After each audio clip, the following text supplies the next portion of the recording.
Hello, hello, hello.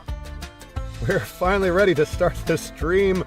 What is up? What is up? What is up? Welcome back to the show. It's been a while, my friends. It's good to be back here. Jimmy Moreland for you with Veteran Audio, audiobook narrator, voiceover talent, and music producer. And today we are back on the stream. We are back. And we're going to be doing some live, we're going to be doing some auditions for some real voiceover work on the big pay-to-play websites. We'll take a look at that in a second. And we're going to be doing some real-life audiobook narration. We've got a lovely book that we're reading. I have been super under the weather for a few weeks now. It's been pretty brutal, so my voice has been pretty trashed, but it's good to be back. I'm still dealing with some basically what feels like extra dehydration and, some nasty stuff going on. But I think my voice sounds fine again. It sounds like it did 3 weeks ago, which means I can get back to narrating this audiobook. So I am way behind on my original production timetable, which means I got to make up that time and do some extra narrating. So to keep myself on task, we'll be doing some of that live here on the stream, making sure that everything is good to go. Everything should be going out just fine and right. Everything is live. How this stream works, we're going to be, I'm going to be doing, like I said, these are real jobs that real people have posted for real money. We'll be doing these auditions.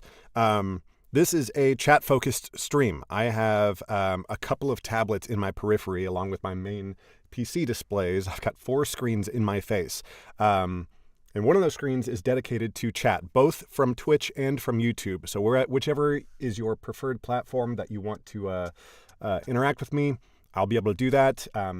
If you want your messages to appear on the screen for everybody to see your lovely questions, you'll need to do that on Twitch. Twitch, I've got the overlay. On YouTube, I don't have the overlay. So if you're a little shy, I will still read out your question, but I won't read out your name if it's on YouTube, unless you really want me to. So here's what we're going to be seeing today. We are on the pay-to-play websites. That's voices.com, that's voice123.com, and then we'll check ACX and just take a look at the state of the current audition queue. But right now, we're going to jump right into voices. First things first, let's take a look at the queue here. We've got, how many jobs are in the queue? I thought I saw it was something like 31 jobs in the queue. Now, we're not going to be doing 31 auditions. In fact, most of these are going to be crusty old jobs that aren't worth doing auditions for, but we'll take a look here. I can tell you right now, $10, whatever this is. Sorry, I don't care. I'm not interested. Locally sourced speed. What does that mean? Is this like an internet company? Community writing, sharpest end, Velocio. Maybe. Yeah, why not? We're here. This is Pro Tools, by the way. This is my DAW, my DAW, my digital audio workstation of choice. I do not recommend it. If you have no specific reason to be in Pro Tools, then I do not recommend being in Pro Tools. There are much more user-friendly, shallower learning curve options out there. Reaper, Studio One, and Twisted Wave are the 3 that typically get recommended. You can also start for free on Audacity. Many successful careers are built on the back of Audacity. That seems like a miserable way to make a living. And I would recommend that you bump up whenever you're able, but you can certainly get started there for nothing.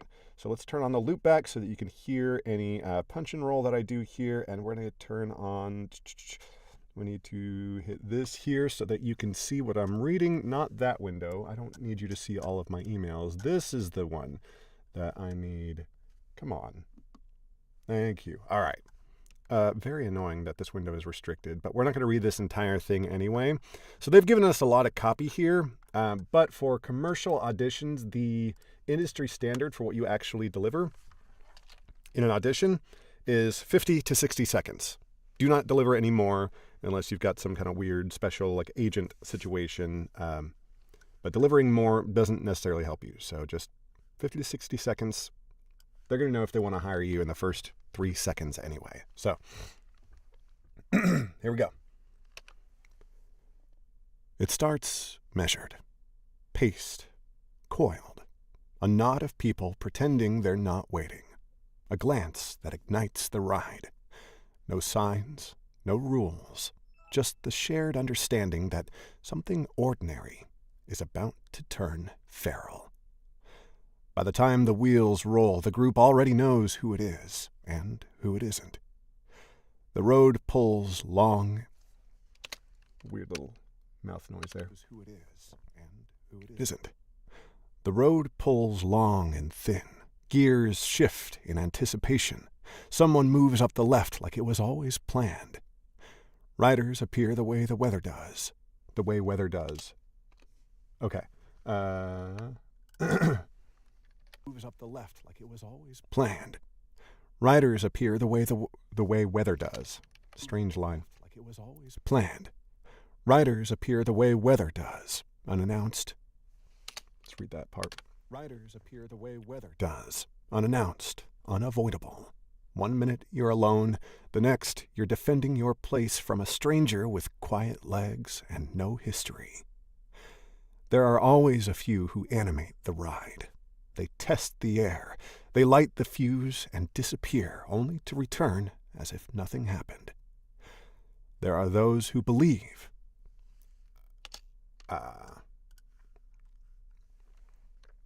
To return as if nothing happened. Actually, yeah, that's all we're going to deliver. So let's go ahead and edit this down. We did punch and roll recordings, so the edit will be super, super simple. Let's go ahead and copy some room tone to paste it. I don't need to listen to any of what I just recorded because I did punch and roll recording, which basically means we're editing as we go.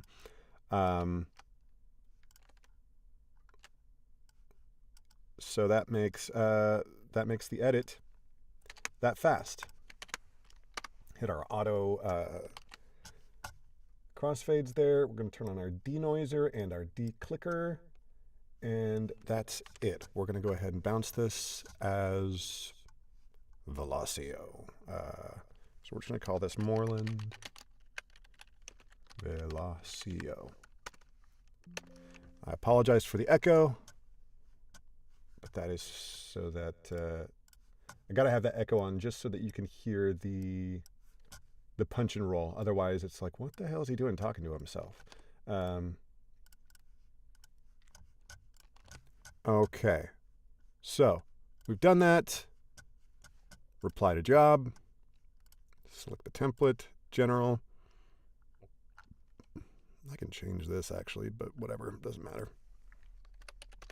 390. Wait, they changed the order. Wait, what? Wait, I feel like they changed the order of these two fields.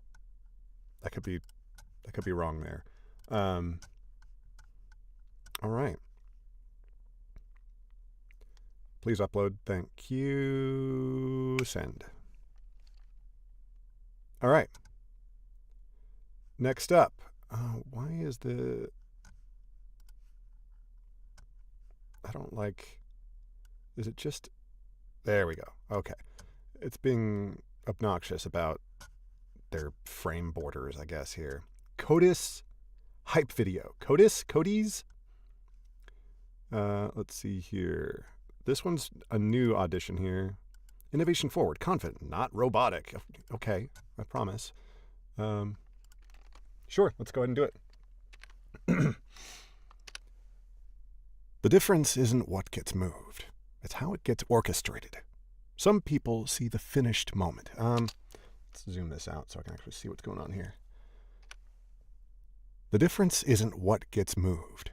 It's how it gets orchestrated. Some people see the finished moment. We see what makes it inevitable. The sequence, the constraints, the handoffs. Because we don't operate around our customers. We integrate with their business. So execution is embedded, not adjacent. When infrastructure at this scale comes to life, every move, every clearance, every handoff has already been engineered. When deadlines don't move, we move with precision. At Codis Holdings, planning and execution operate as one. Freight, CODIS, we need to double check. This sucks because we want to be moving quick. I'm going to bring this up in Firefox. CODIS.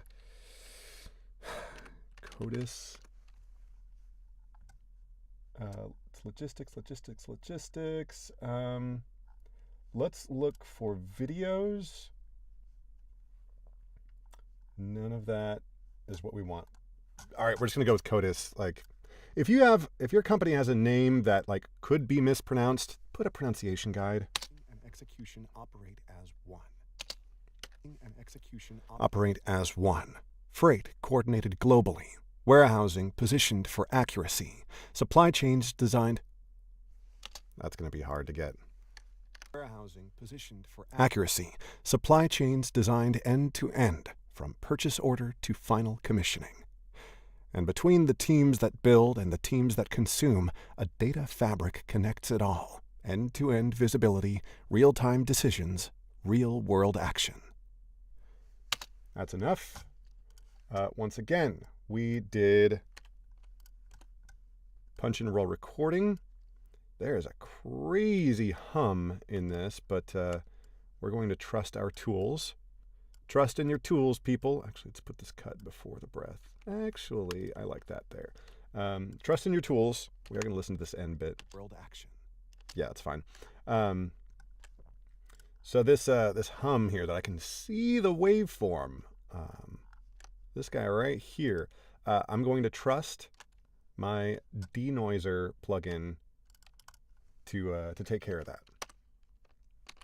Otherwise, you will drive yourself crazy. Oops. I promise I can type CODIS.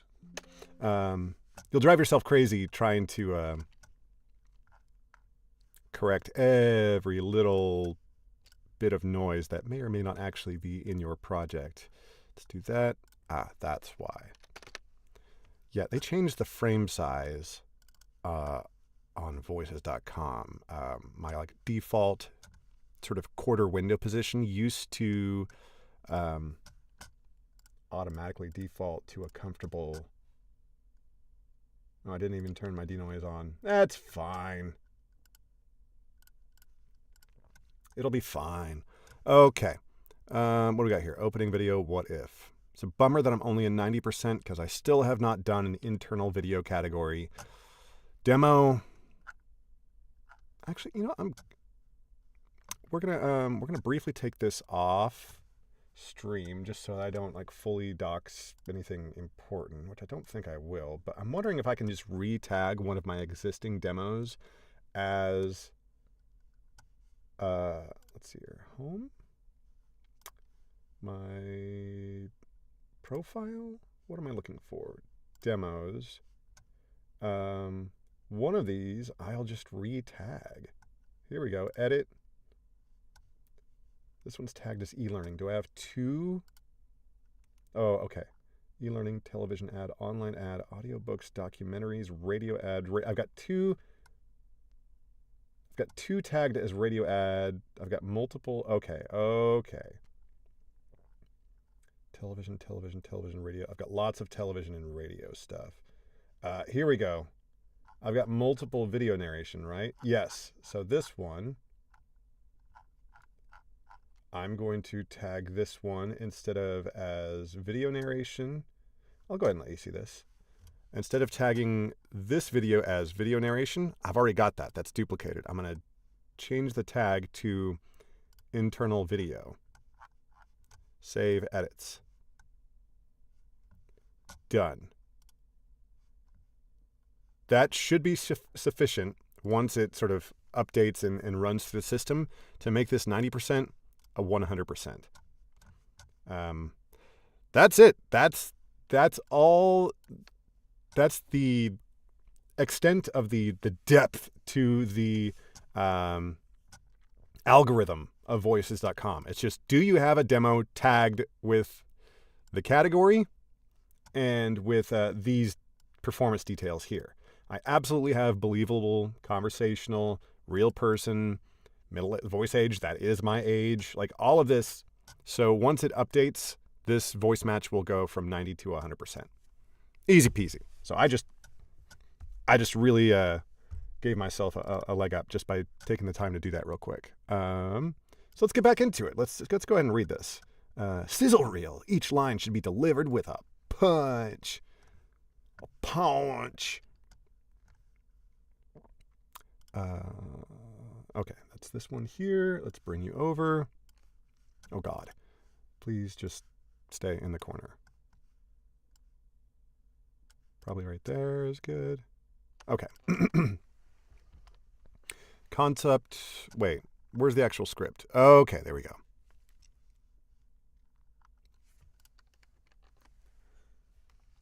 And let's go. What if they chose comfort over courage? Had a little noise in the background there. Let's turn this down just a little bit here. I'm hearing too much of myself in my own ears. Here we go. What if they chose comfort over courage? What if they never dreamed of a bigger, better world? What if they accepted limits? What if they never owned their voice? What if they never thought differently? What if they never challenged legacy? What if they threw away their Bro, it's the... Like, rule of threes, people. Rule of threes. Rule of threes.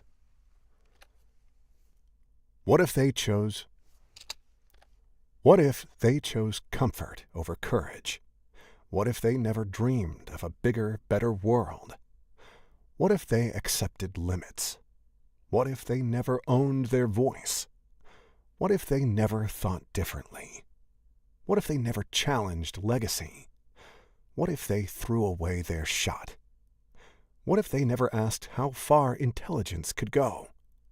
What if they never asked if we were capable of more? But they did. They stood up. They moved forward. Oh my God. Sam Altman as... Oh my God. Oh my God. Oh my God. All right, whatever. Stood up. They moved forward, and the world moved with them. Today, it's our turn. You didn't get here by playing it safe. You got here by raising the stakes. You're not here to dwell in the past. You're here to build what's next. You see beyond limits, beyond risk. You push. You decide. You lead the moment. It's on us.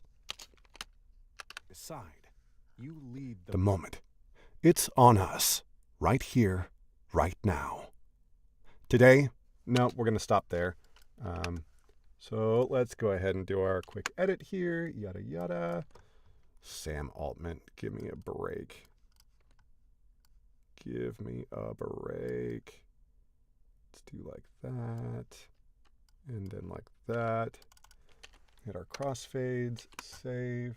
Denoiser on. Declick on. Bounce. And this is called, what are we calling this? SLM 26 day 2. Sure. SLM 26 day 2. Close you. Reply to job. There. 390. Response file. Here it is. Send. All right.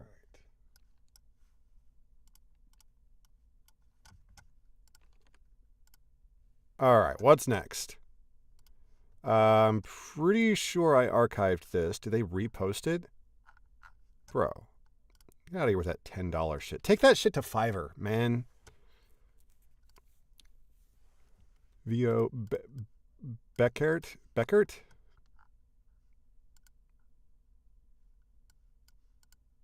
So this is very nice. I have a feeling I will not be the right voice for this, but it's very nice when they say something explicit like this. We're looking for a person with a very similar voice to the reference.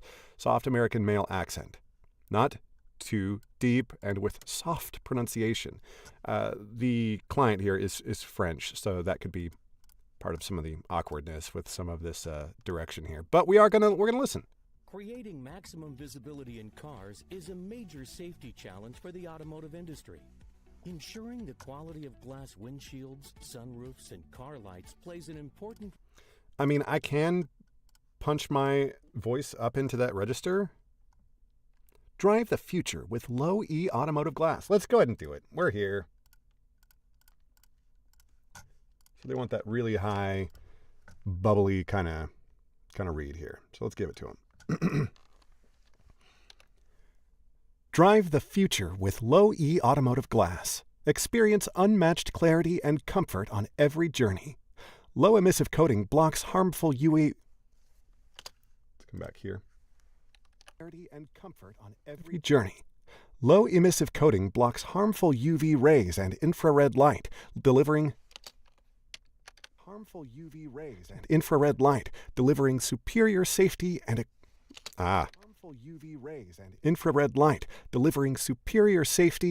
cooler, more enjoyable ride.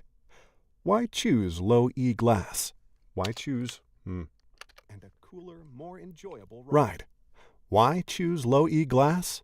Optimal and a cooler, more enjoyable ride. Why choose low E glass? Optimal clarity. Optimal clarity. Man, I cannot say optimal. Why choose low E glass? Optimal clarity. Optimal clarity. Energy efficiency. Sustainability.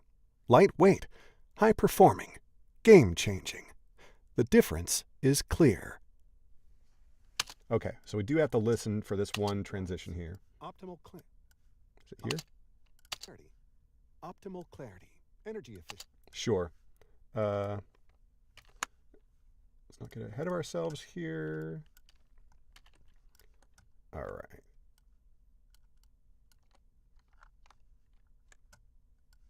Quick punch and roll edit here.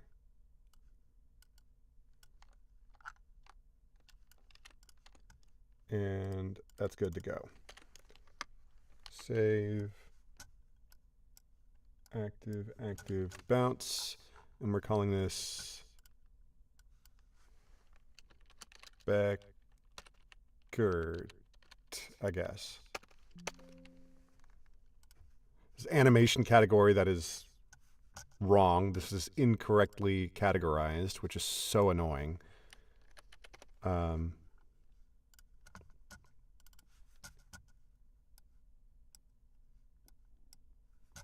need to make myself an animation demo just so that I stop getting penalized for the videos like this that are incorrectly categorized. Probably my biggest complaint about voices.com is that they continuously have this. Let's see, duplicate, make 11 duplicates. There we go. Yeah, that video was not animation category. Animation should make you think Disney. It should make you think, Looney Tunes. Like, that's animation. That video was a video narration job or an e-learning or something like that. Okay, it's this client.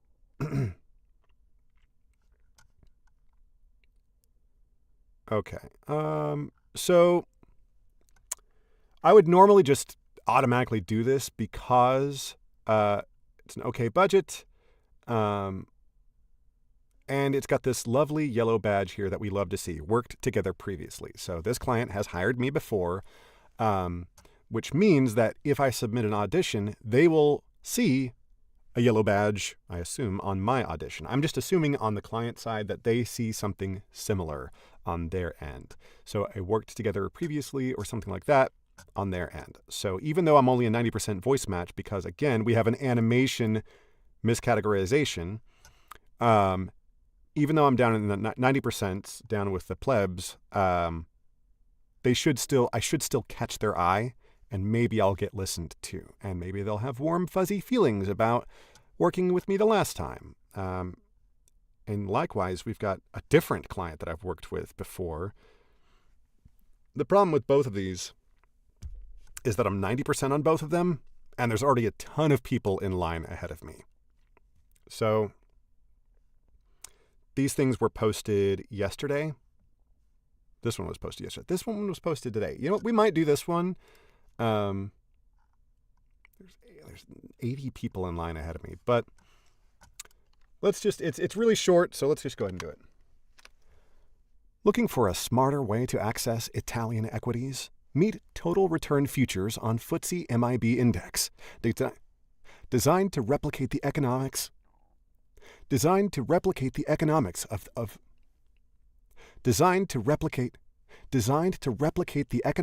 over-the-counter total return swaps. Sure. Meet total return futures on FTSE MIB index.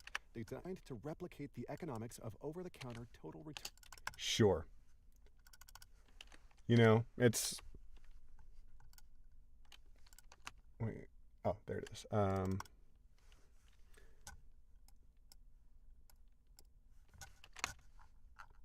This is a case, you know, it's not worth our time to... We're going to name this by the job number. 844393. You know, it's already unlikely enough that will be heard at all that we're not going to spend tons and tons of time trying to make the audition perfect, because if anything, you'll make your audition worse, and that's not a very efficient use of our time. So fire and forget. Just go, go, go, go, go. Internal culture binding video. There's another internal video thing. I'm hoping that the algorithm doesn't take too long. Maybe it just applies the algorithm match when each job comes in. That, I think, is the ideal, versus like maybe every 24 hours it updates.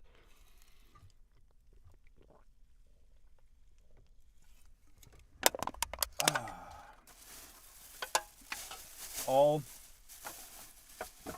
professional voice actors drink white monsters. Everyone knows that. So I think we're likely done on voices.com until something new comes in. Just looking at the number of responses on all of these jobs, because these jobs are old. They've been up for at least a day, all of these. And if you're new here and you're thinking like, just a day, like how much time do you do? Yeah, Oh, here's another work together previously, and this one's actually an audiobook. One of the rare, like, decent budget. That is a decent budget. Okay. Yeah, I've done an audiobook for this client before.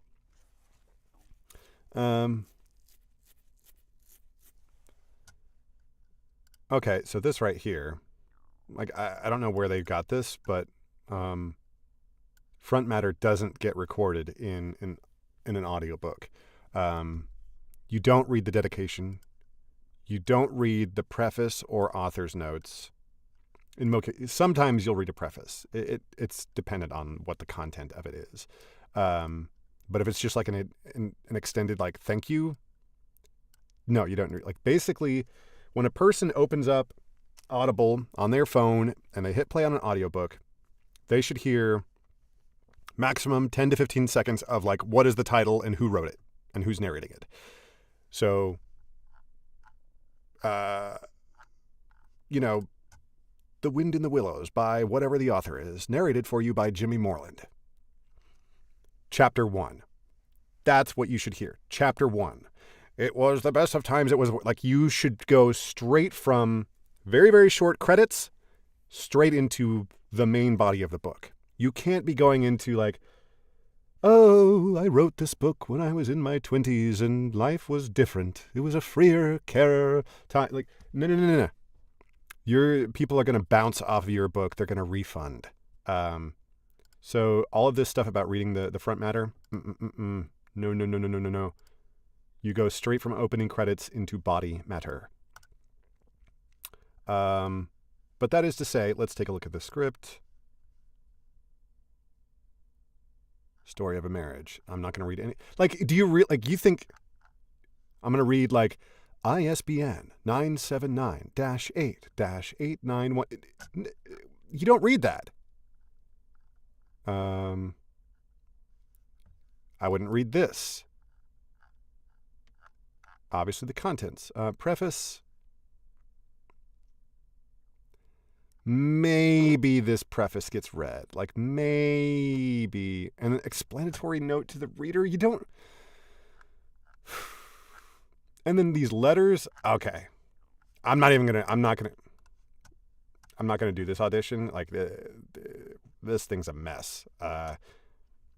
Like, again, it's a fine budget for something that's going to be a little bit over 2 hours, maybe 2.5 hours, call it. After your cut, you're going to be at nearly $250 per finished hour, which is my rate. That's what I charge all of my new clients. Actually, I've been bumping that up.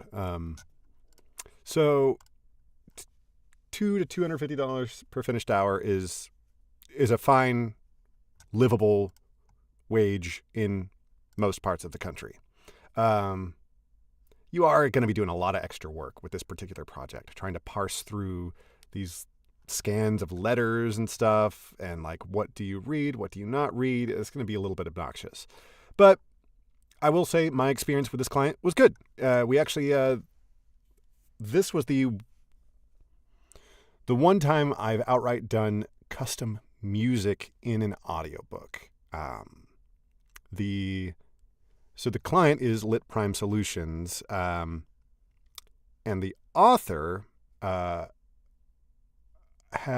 didn't have direct communication with the author, but through Lit Prime Solutions, there was some game of telephone style communication where the author basically wanted a little bit of music in the introduction to the book, not before each chapter or anything like that, but for the introduction to the book. And they had a pretty clear vision of what they wanted. They provided sort of examples and sort of the mood to where, like, my understanding of what they wanted was very clear, and I was able to execute it in a matter of hours. Like, it was pretty easy to do, and it was fun, and it was kind of a cool, unique project to include in an audiobook. So I was happy to do it. So yeah. Anyway, I won't be auditioning for that particular project, partly because it seems like a lot of extra work that I don't really have the bandwidth for, but really the bandwidth thing is the thing. I am so full of audiobook work right now that I just Lit Prime Solutions has got 2 books up here. If you are if you're on voices.com and audiobooks is something that you're interested in, I will recommend doing these auditions. Lit Prime was a good client to work with, and they're offering a decent budget. I'm curious if this is a decent budget. No, this is a terrible budget. See, let's go ahead and let's bring over the rate calculator. Hold on, I have to rate calculator time. It's our favorite time. Actually, let's just bring it right here. Okay, word count. 53,581. Budget, $900. Your per finished hour rate, hold on, we have to do our equals 900 times 0.8. Because remember, whatever you book on voices.com, you have to subtract 20% because Voices will take that in addition to the annual fee. So you're actually only going to be netting $720, which means your per finished hour rate is $125 per finished hour. What does that mean for your hourly rate as far as like what you're actually earning for your labor? Well, for a newer narrator, a good sort of ballpark hours of labor to finished hours of audio is about 6-1. Could be higher if you have no experience with some of the softwares involved. If your cold read isn't super snappy, mine isn't. But if you've got a slow cold read, and if you're slow on the edit because this is your first time working with software, this number could be as much as 10-1. But at 6-1, you're looking at $20 an hour, pre-tax. And I don't know where you live, but where I live, $20 an hour is not really a living wage. Like, you'd have to have more than one roommate and be living in a pretty tough situation. And in that situation, you probably do not have the space to quietly read an audiobook and have it sound good and meet ACX spec. So yeah, this is bad. This is bad. This is a bad project. And it's always disappointing to see these things show up on voices.com. Voices.com is supposed to be a boutique, a luxury, a top tier collection of work. There's supposed to be a barrier to entry. And for audiobooks, it seems in particular that they don't give a shit. They just don't care, which is a real bummer. So obviously we're not doing that. We're going to just grab everything here and archive those. That is the entire queue on voices.com cleared out, but we did like 4 or 5 auditions, which is pretty good. Frequently on the stream here, we were doing nothing. All right, let's see here. Okay, now we're on Voice 123. Voice 123 is very, very different. Voices.com, the way the algorithm works, as we discussed, you're there to play. Do anything that you feel seems fun, even, let alone if you're right for it. But if it just seems fun, go for it. Do it. Because the only way that you're judged on the algorithm is just how you've tagged your demos, basically. Whereas Voice 123, your algorithm is based on past performance. And what that means is basically you submit an audition. If it's heard by the client, do they then give it a thumbs up or hire you? So if you are submitting auditions for things that you're not suited for, the spec is wrong, it's not a kind of read that you're experienced with or what have you, then you're going to do poorly on those metrics. You're not going to get hired, and you're not going to get a lot of thumbs ups from clients. And so you're going to find yourself in a really sad situation on Voice 123. And your place in the algorithm is absolutely paramount to your success. So for example, this one here says Latino New York men. I am 1 out of 3 of those things. So obviously I'm not going to read this. So we're going to skip that. I'm going to skip these 2 because they're full. So I'll zoom in a little bit here for you. So 30-second political ad, 37 out of 50 proposals. So on the client side, I'm assuming they requested to hear 50. Anything over that, I don't know if they have to pay more to hear it or if it's just arbitrary. I don't know. But generally my approach is to trust the client. Trust that when they say they only want to hear 50, they only want to hear 50. And they're not going to listen to audition number 51 and beyond. But let's take a look at what these were and see. First thing that is troubling for me is when they don't know what they want. Male young adult, female young adult, female adult. What do you want? This is a political. You absolutely know who your target audience is, so you absolutely have a voice in mind.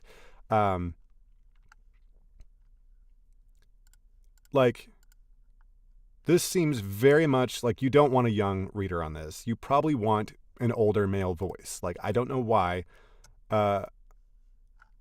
This is dumb. And also, content-wise, I wouldn't be reading this anyway. For politicals, you need to choose a side. If you don't know what side you would choose, then politicals are not for you. Politicals, nowadays, you need to have a strong opinion, and that's what you need to be reading for. Way back in olden times, you would be able to read political ads for both sides of the aisle, but you cannot do that anymore. You cannot. Okay, here's the other reason I'm going to be passing on some things. And that is right here where it says budget. Looking for a quote. That's asking for us to be mind readers. I could be the perfect narrator for this. I could submit and they could go, wow, we need to hire this guy. It's the perfect voice. And then they look at the budget, my quote, and they go, oh, his quote's too high. We can't afford that. So they won't hire me, and they won't even give me a thumbs up because why? I'm not in the running because my budget's too high. So suddenly I'm getting dinged in the algorithm because this person's a coward and won't post their budget. Coward is the most charitable way I can describe this right here. More likely, this person is aiming to get talent to race to the bottom, to quote as low as possible, and they're hoping to get lucky and get someone who quotes, $10 for this. And so I think my biggest complaint on voices.com is the miscategorization, just the categorization errors. My biggest complaint on Voice 123 is this right here. Looking for a quote should absolutely force every single client to at least put a range, because this turns the website into Fiverr or Upwork. It turns the website into a race to the bottom. That's not what I'm here for. I'm paying over $2,000 per fucking year to be on this website just for them to say, oh, looking for a quote. Why don't you try to undercut all the other people? Fuck this. This is so bad.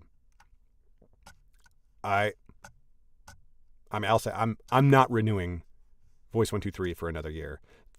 Seeing this over and over and over again, here it is again, looking for a quote. Absolutely not. You have a budget.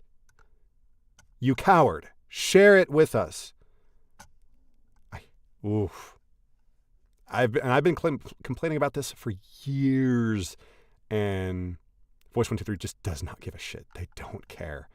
They haven't spent 5 minutes on the talent side of this website to get a sense for what it feels like. And I know that they've watched this stream before. So they really don't care. They're not getting any more of my money. Okay, a live session is required for this project. Okay. Scope is likely to increase and budget will increase accordingly. I'm sure it will. Your budget right now is $150. Okay, fine. Local radio, Tennessee, duration 1 year. Man, for that kind of usage, I'm sorry. I know it's just local, but radio for the entire state of Tennessee, 1 year of usage for healthcare? No, for banking and financial? Nah, brah. Nah. That needs another 0 on it, at least. But it's content for the stream, so we'll go ahead and read. Your business is worth a bank that cares. A bank that understands your needs. Your business is worth a bank that cares. A bank that understands your needs, goals, and the sacrifices you make to create something good for our community. At Wellworth Bank, we care about your success.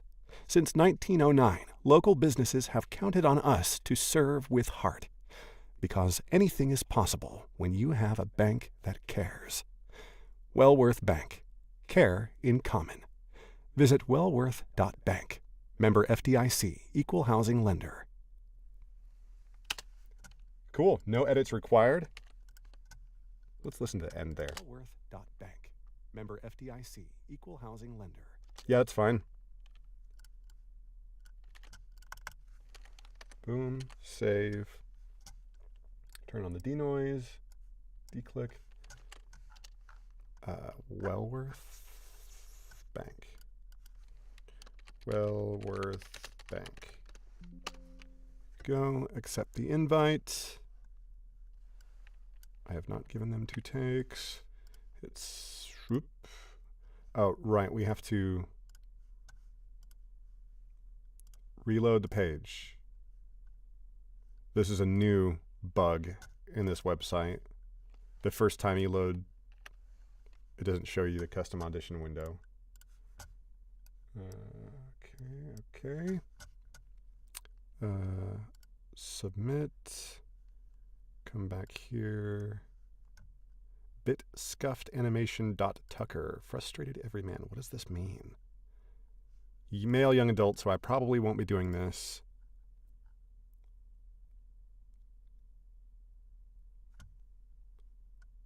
What does that mean? Used forever with the character? What does that mean? This person doesn't understand the usage field. I won't be narrating that, doing that audition anyway, because it's looking for a young male, and my voice does not sound young. That ain't me. Almost tragic magic. Let's take a look. An ancient warlock that was born in the UK but has been in the US for a few hundred of years. It's midward. Okay. Oh, this is an audiobook? Or it's like a long form. All right, I'm not interested in that. Okay, cool. So that is all the auditions on Voices and Voice 123. Let's take a look at the project feed. Let's go ahead and hit refresh. Okay. Blah, blah, blah, blah, blah. So right now, so it looks like I've got a bunch of filters on, but really the only filters that matter are I've got male and gender neutral for gender checked, and I've got my budget checked. That's really the only thing that matters. I think in genre, I have unchecked like erotica. Ain't nobody want to hear this voice narrating erotica. But everything else is checked basically.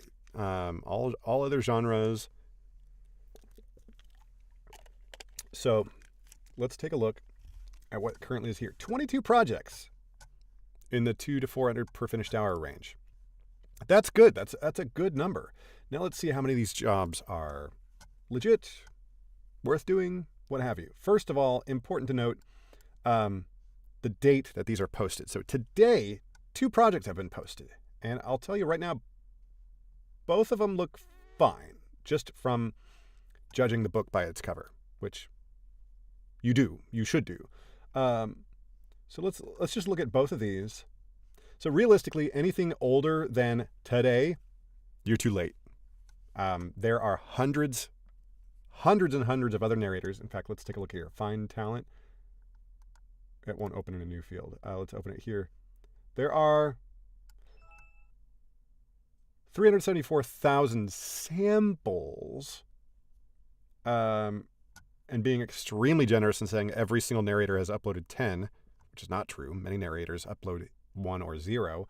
But say it's 10, that's still 37,000 narrators. I know the number is over 40,000. Over 40,000 narrators. Granted, vast majority of those are not active. But you need to be a youth PSA. That won't be mine. The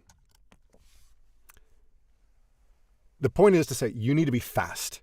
You need to be, if you want to get into audiobook narration, you need to be checking this website multiple times per day, every single day.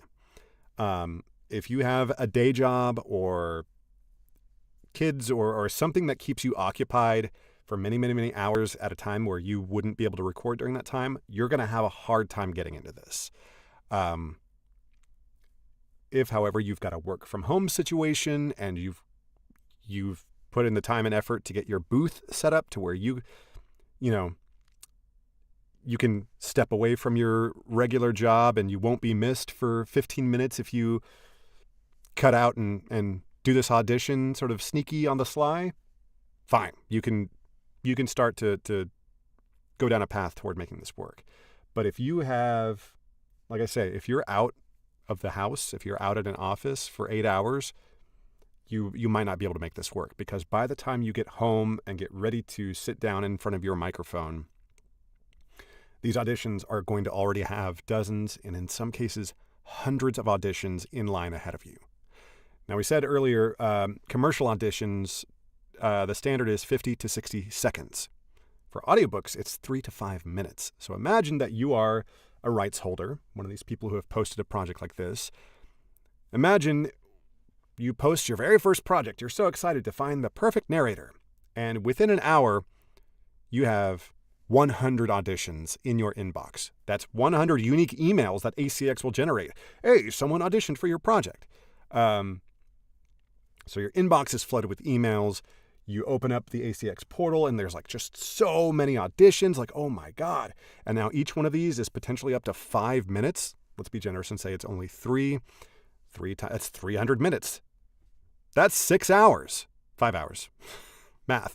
That's 5 hours to listen to, at least for 100 auditions coming in. So if you're number 101 because you couldn't get into your booth and behind your microphone until you were done with your shift at work, you're never going to get listened to. that rights holder is going to be so overwhelmed, they're going to listen to the first 20, maybe. That's an hour. They're gonna spend an hour listening, and they're gonna go, okay, I'm so overwhelmed. Here's the short list. I'll listen to these 3 auditions again, and I'll pick one out of those. That's how it works. So if you're not able to be quick like that, you're not going to be able to get a foothold into this. So that's something to keep in mind. Or maybe you will. Maybe you've got the sauce. But you're going to have a harder road ahead of you. All that said, let's look at the 2 projects that were posted today to see if I didn't have a full calendar, let's see if I would do these. Let's take a look here. About this title, notes from the rights holders this is the kind of stuff that you want to see on a royalty share. For royalty share, it's really, really important that you know what the marketing plan is, what past performance looks like.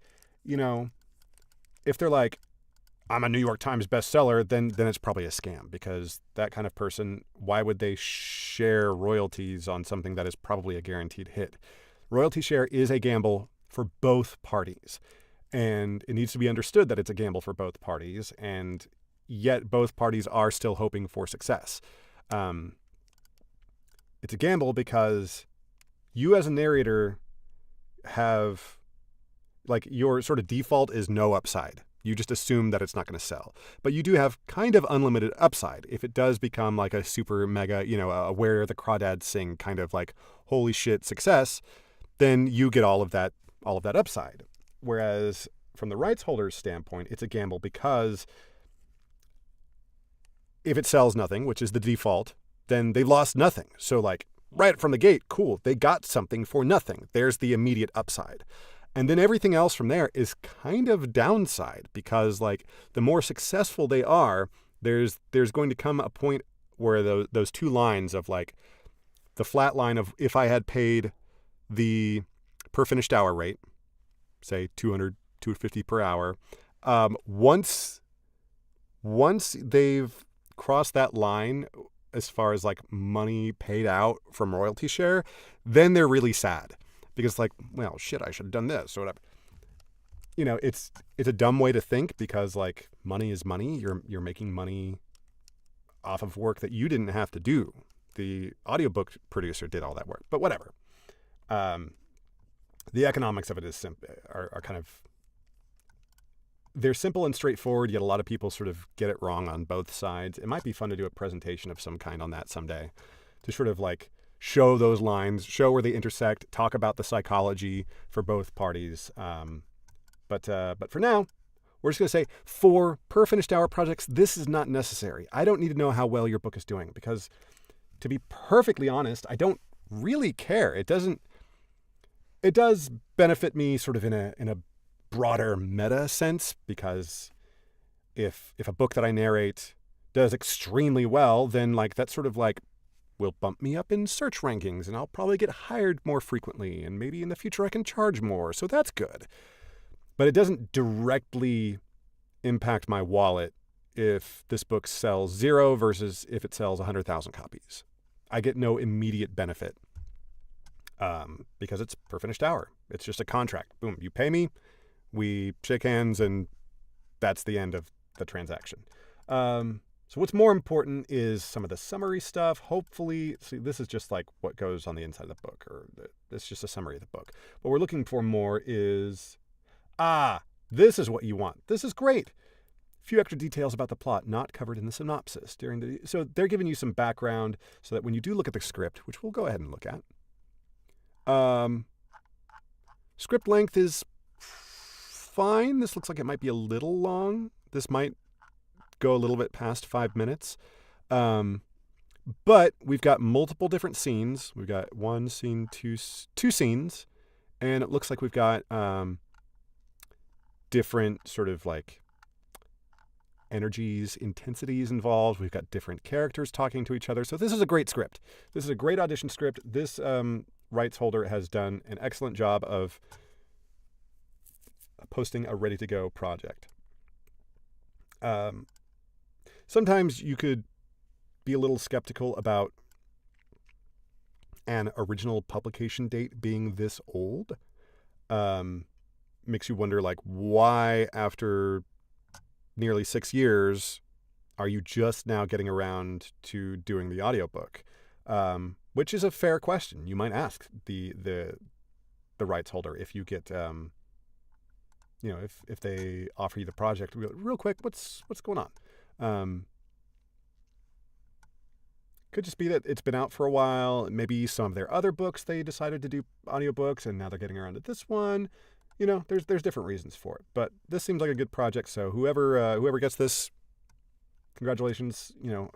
I would say go ahead and audition for this. Looks like a good project. Good length, over 10 hours. Great to get those. This one here, this is going to be nonfiction, decent length. Nonfiction, often you get these really short things. Let's see here. Behavior patterns that keep you stuck in trauma, stress, and everyday life. I'm curious how crunchy the text is. Here they've done interesting. Oh, reenactments. Oh, so maybe it's like a series of like case studies. That kind of situation. Let's take a look at the script here. I have to take a look at what's here. I'm going to need to eat at some point, but I do want to narrate at least one chapter before I do that. We've got a picture of a cat. What's not to like about a picture of a cat? We have to heart the picture. Okay. So this gives background, and so I'm sure the way this works is like little case study vignettes to demonstrate given principles. Brandon is a 45-year-old married man with 4 children. He walks into the office slowly and with great effort, almost like he has the world on his shoulders. He sits in the office chair and looks at everything except Dr. Ramirez, who's sitting across from him. Brandon doesn't know what to do. He has never seen a mental health professional before. Dr. Ramirez helps Brandon by asking, "So, what brings you in?" It would here very important to learn Dr. Ramirez, is that one of these? It is not one of the authors. So, do we know the gender of Dr. Ramirez? We don't. So, maybe you, this is your opportunity to make a creative choice. In fact, here if I were actually auditioning for this, I would make Dr. Ramirez female. So, what brings you in? It's not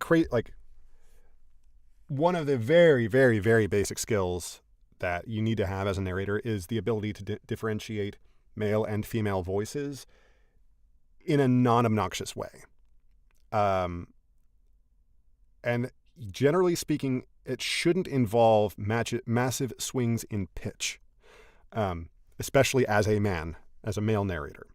You shouldn't be doing a massive swing in pitch to narrate your female characters. The advice that I got, I don't know if it was from Scott Brick or if it was from Pat Fraley or someone, and it's good advice, is basically just add a little bit of breath. Just a little bit of breath into the voice. So Brandon doesn't know what to do. He's never seen a mental health professional before. Dr. Ramirez helps Brandon by asking, "So, what brings you in?" Didn't change my pitch. Just add a little bit of breath to the voice, and that's all that matters. Anything beyond that is going to be obnoxious. So let's see here. This seems like a fine title.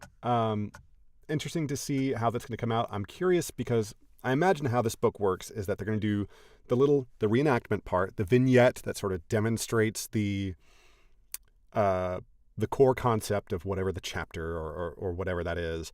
And then I imagine they're going to have some kind of analysis. And I imagine that analysis is where things are going to get crunchy with terminology and concepts that might be a little bit difficult to narrate. I'm surprised they didn't include any of that because you're going to need, if you're doing nonfiction at all, you're going to need to be able to have quick research solutions for difficult text. But this seems like a totally fine project. Don't be too scared if there's not a lot of detail here. this seems fine. So, good luck. Go ahead. Go forth and do the audition. These things that are super, super old, like, God, February 7th, this, 2 weeks old, like, nah. But other than the age of these projects, all of these look fine. Like, even this, like, to me, this cover is so cheesy and corny, but this cover will sell. There's the kind of person who will see this and go like, oh my God, that's the kind of spooky, cozy romance that I'm looking for. And they'll buy it. Like, so don't be put off just because you personally, this seems, it's fine. Things that are just like obviously like AI slop, or things that are like super low effort template turnarounds, those are things that you'd be worried about. But really, in this price bucket, you don't tend to get the total BS. This one's super short, 2.8 hours. That's not crazy. I mean, that is short. The cover is super cool. What does this cover look like? Oh, okay. The cover's cool. From the thumbnail, anyway. Looks like it might be a little bit of a Terry Brooks style sort of fantasy or whatever. But again, it's super short. This might be the kind of thing that you do under a pseudonym so that you're not filling your portfolio with things that are too short. Oh, fun thing. Fun thing. I posted about it in the Facebook group, but I'll brag on myself here. View profile. Look at this. This little check mark right here, baby. That means I am an audiobook approved producer, I think is what they call it. There's no indication of what this check mark, like, you should be able to hover it and go like audiobook, like it should. It's so dumb they don't have that, but whatever. Just today, I got notification that I got this badge. It's not something I applied for. They just go like, this person's produced a ton of audiobooks, and there you go. Here's a badge. So I got a stinking badge. All right. We'll go ahead and reload both of these just to see if there's anything in the queue. This PSA,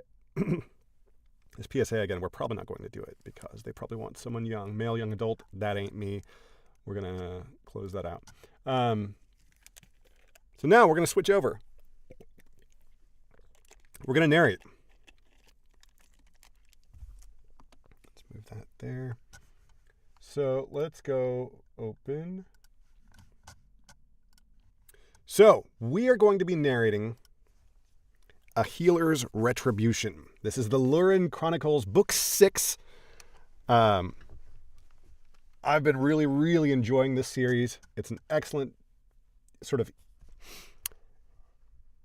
like grand isekai, really cool world that this author has built. We're going to do this over here. The author uses a pseudonym, and I don't want to put his real name on blast. I got to remember the pseudonym here so that I can refer to him that way. John Quinton. This series, the Lurin Chronicles, if you have any interest in even if it's just like high fantasy or isekai stuff in general, if you don't know what isekai means, it's a genre that just, it's defined by its Japanese name because it is such a popular format in Japan. Basically, the real world, Earth, as we experience it, exists, and a person from the real world gets somehow transported to some kind of fantasy world, and they have to use all of their Earth sensibilities to come to terms with and adapt to surviving in this fantasy world. And it can take several different forms. It can be some kind of quickly developing power fantasy. It can be, a dystopian sort of struggle for survival. It can take all kinds. It can be a very romance-centered type thing. This one is much more on the a balance between dystopia and power fantasy. Our main character, Eli, has a variety of powers that make him unique in this new fantasy world, but he doesn't understand them. And so he's learning as he goes how to tap into them, how to use them, how to maximize their effectiveness. And he's also unwrapping the mysteries of this world of Lura. And it's great fun. This is a really, really fun book to narrate. This is book 6 in the series, and this is the longest in the series, and this is one that I am behind on production because, like I said, I was sick as hell for nearly 2 full weeks. So I'm only on chapter 5, where I should be halfway through this book. So we're gonna get to work here. Content warning type stuff. There's some basic profanity, nothing beyond what I tend to say anyway on this channel. I don't think there's any kind of, let's see here. Occasionally there's some violence type stuff, but it's not over the top, it's not gratuitous, and anything like related to, there's not anything like particularly traumatic or like related to sexual assault.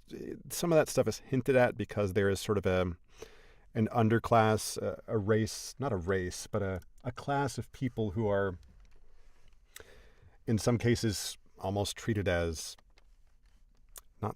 not slaves, but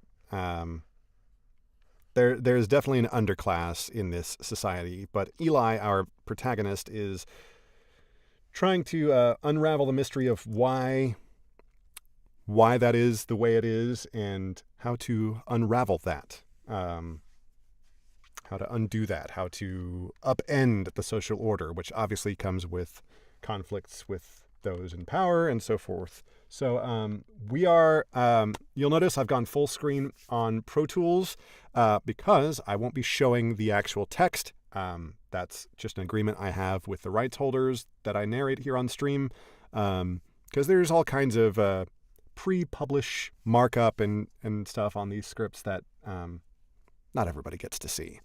So let's do a quick arm this track. 1, 2. We are doing punch and roll narration.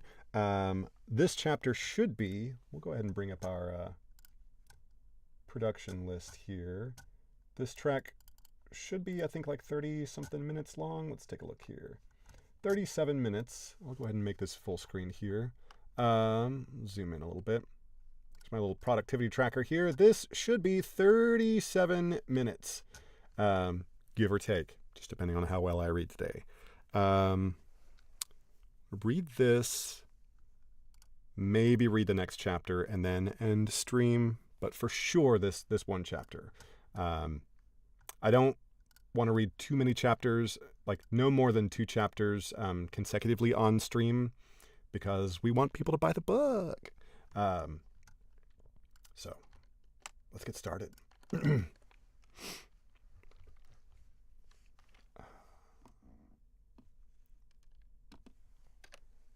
Chapter 5.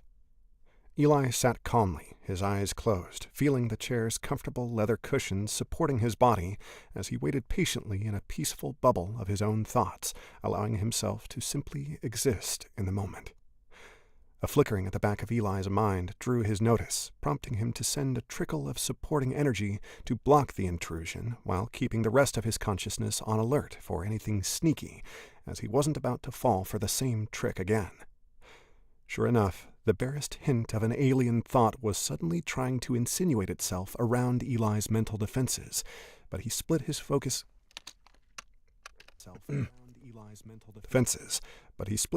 again while using a fresh spurt of energy to push the other consciousness away, which seemed to confuse his adversary, with them hesitating.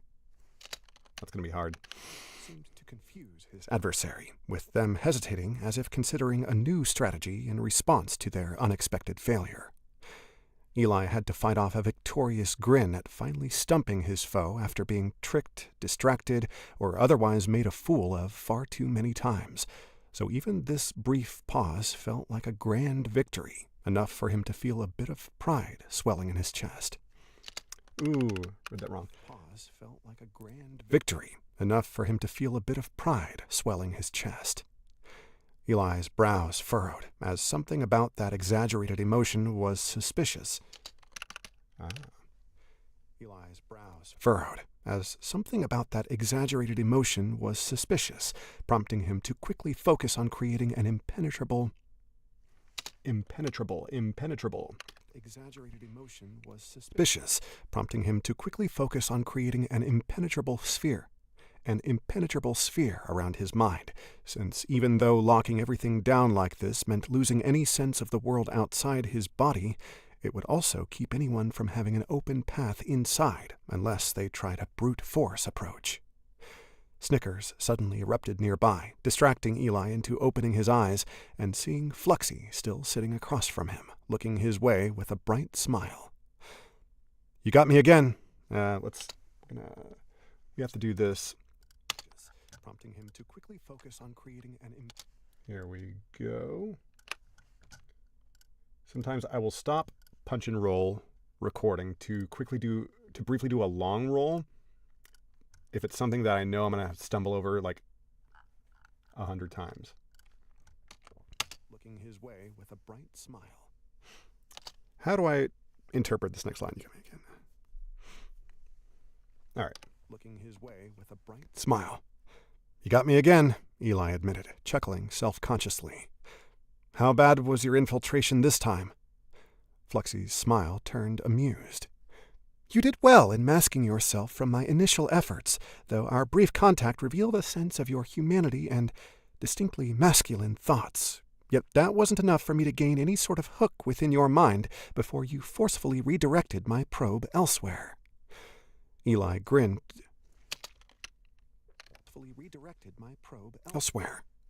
Eli grinned, despite the slight ache growing in his skull. "I'm not sure how much of that was skill or luck on my part, since I'd never considered the possibility of you using my own emotions to hide your presence while trying to pass through my mental protections. Shoot, if you hadn't given yourself away by making me feel a little too full of myself, I probably wouldn't have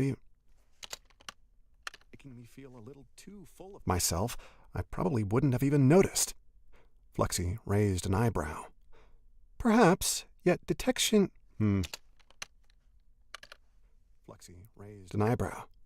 "Perhaps, yet detecting my intrusion at all is no small feat," she countered in a reasonable tone. "Your mental projections are well constructed, with the outer layers being particularly syrupy for trapping any foreign thoughts, which forced me to try and mimic your emotions just to gain the barest entry, but I obviously failed to fully conceal my presence." Eli decided not to argue, instead sending a wave of healing energy toward his head, unsurprised by the headache that always happened after these mental lessons.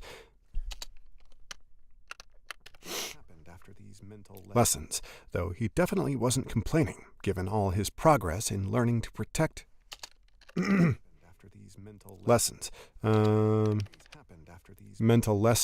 though he definitely wasn't complaining, given all his progress in learning to protect his mind.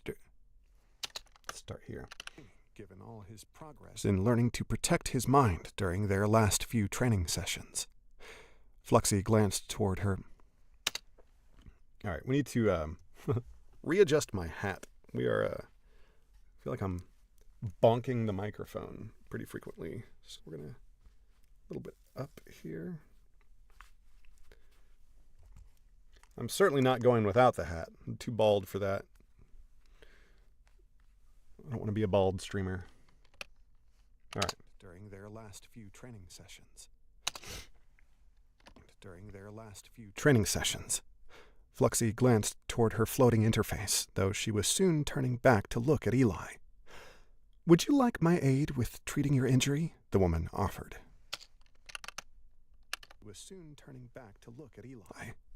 "Would you like my aid in... Eli.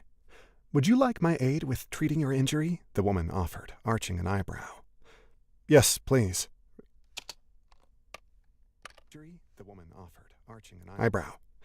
"Yes, please," Eli was quick to respond, his grin widening as he felt a flush of excitement at the idea. Musical laughter rang through the air as Fluxy smoothly rose to stand, her yellow one-piece bodysuit again drawing Eli's gaze, and even though her previous So, should have looked ahead. Right now, their relationship is platonic. However, I do know, excuse me, I do know at some point their relationship will not be platonic. So I'm just seeing if that's, because I don't want to narrate that on stream.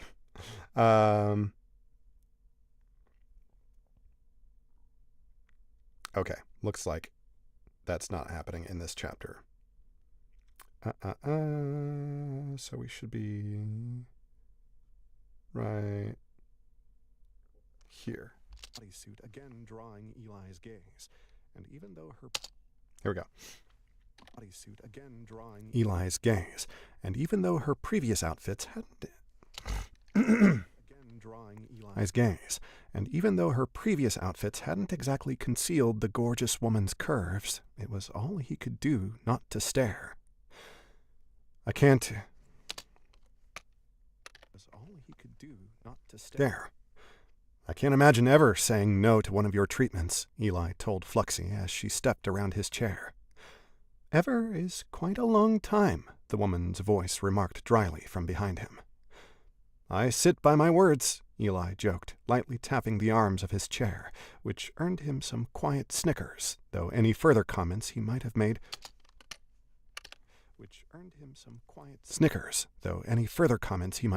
were derailed at the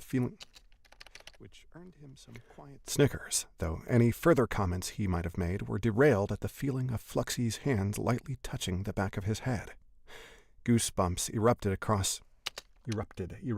Hands lightly touching the back of his head. Goosebumps erupted.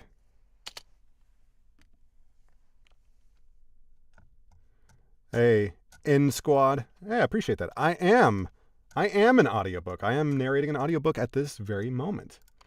I am narrating a book called A Healer's Retribution, the Lurin Chronicles, Book 6. And thanks for what I assume was a follow.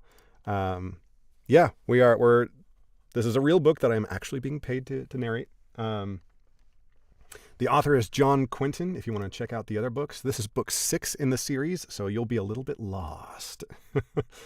I do try all the time. That's what this stream is all about. I do voiceover auditions, which we did earlier in the stream, and then right now I'm narrating an audiobook. So that's the whole deal here. Happy to answer any questions you have. Otherwise, I'm going to keep on going with Eli and Fluxy having their little bit of a tension here in this scene. Let's see here. Touching the back of his head.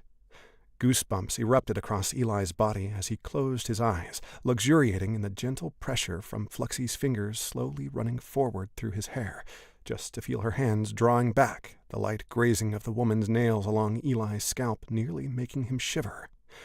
A cool breeze then seemed to slowly waft into his mind, cutting through the pulsing ache and bringing with it a blissful relief, the headache already starting to drain away beneath Fluxy's shifting hands, leaving him relaxing even more into his chair.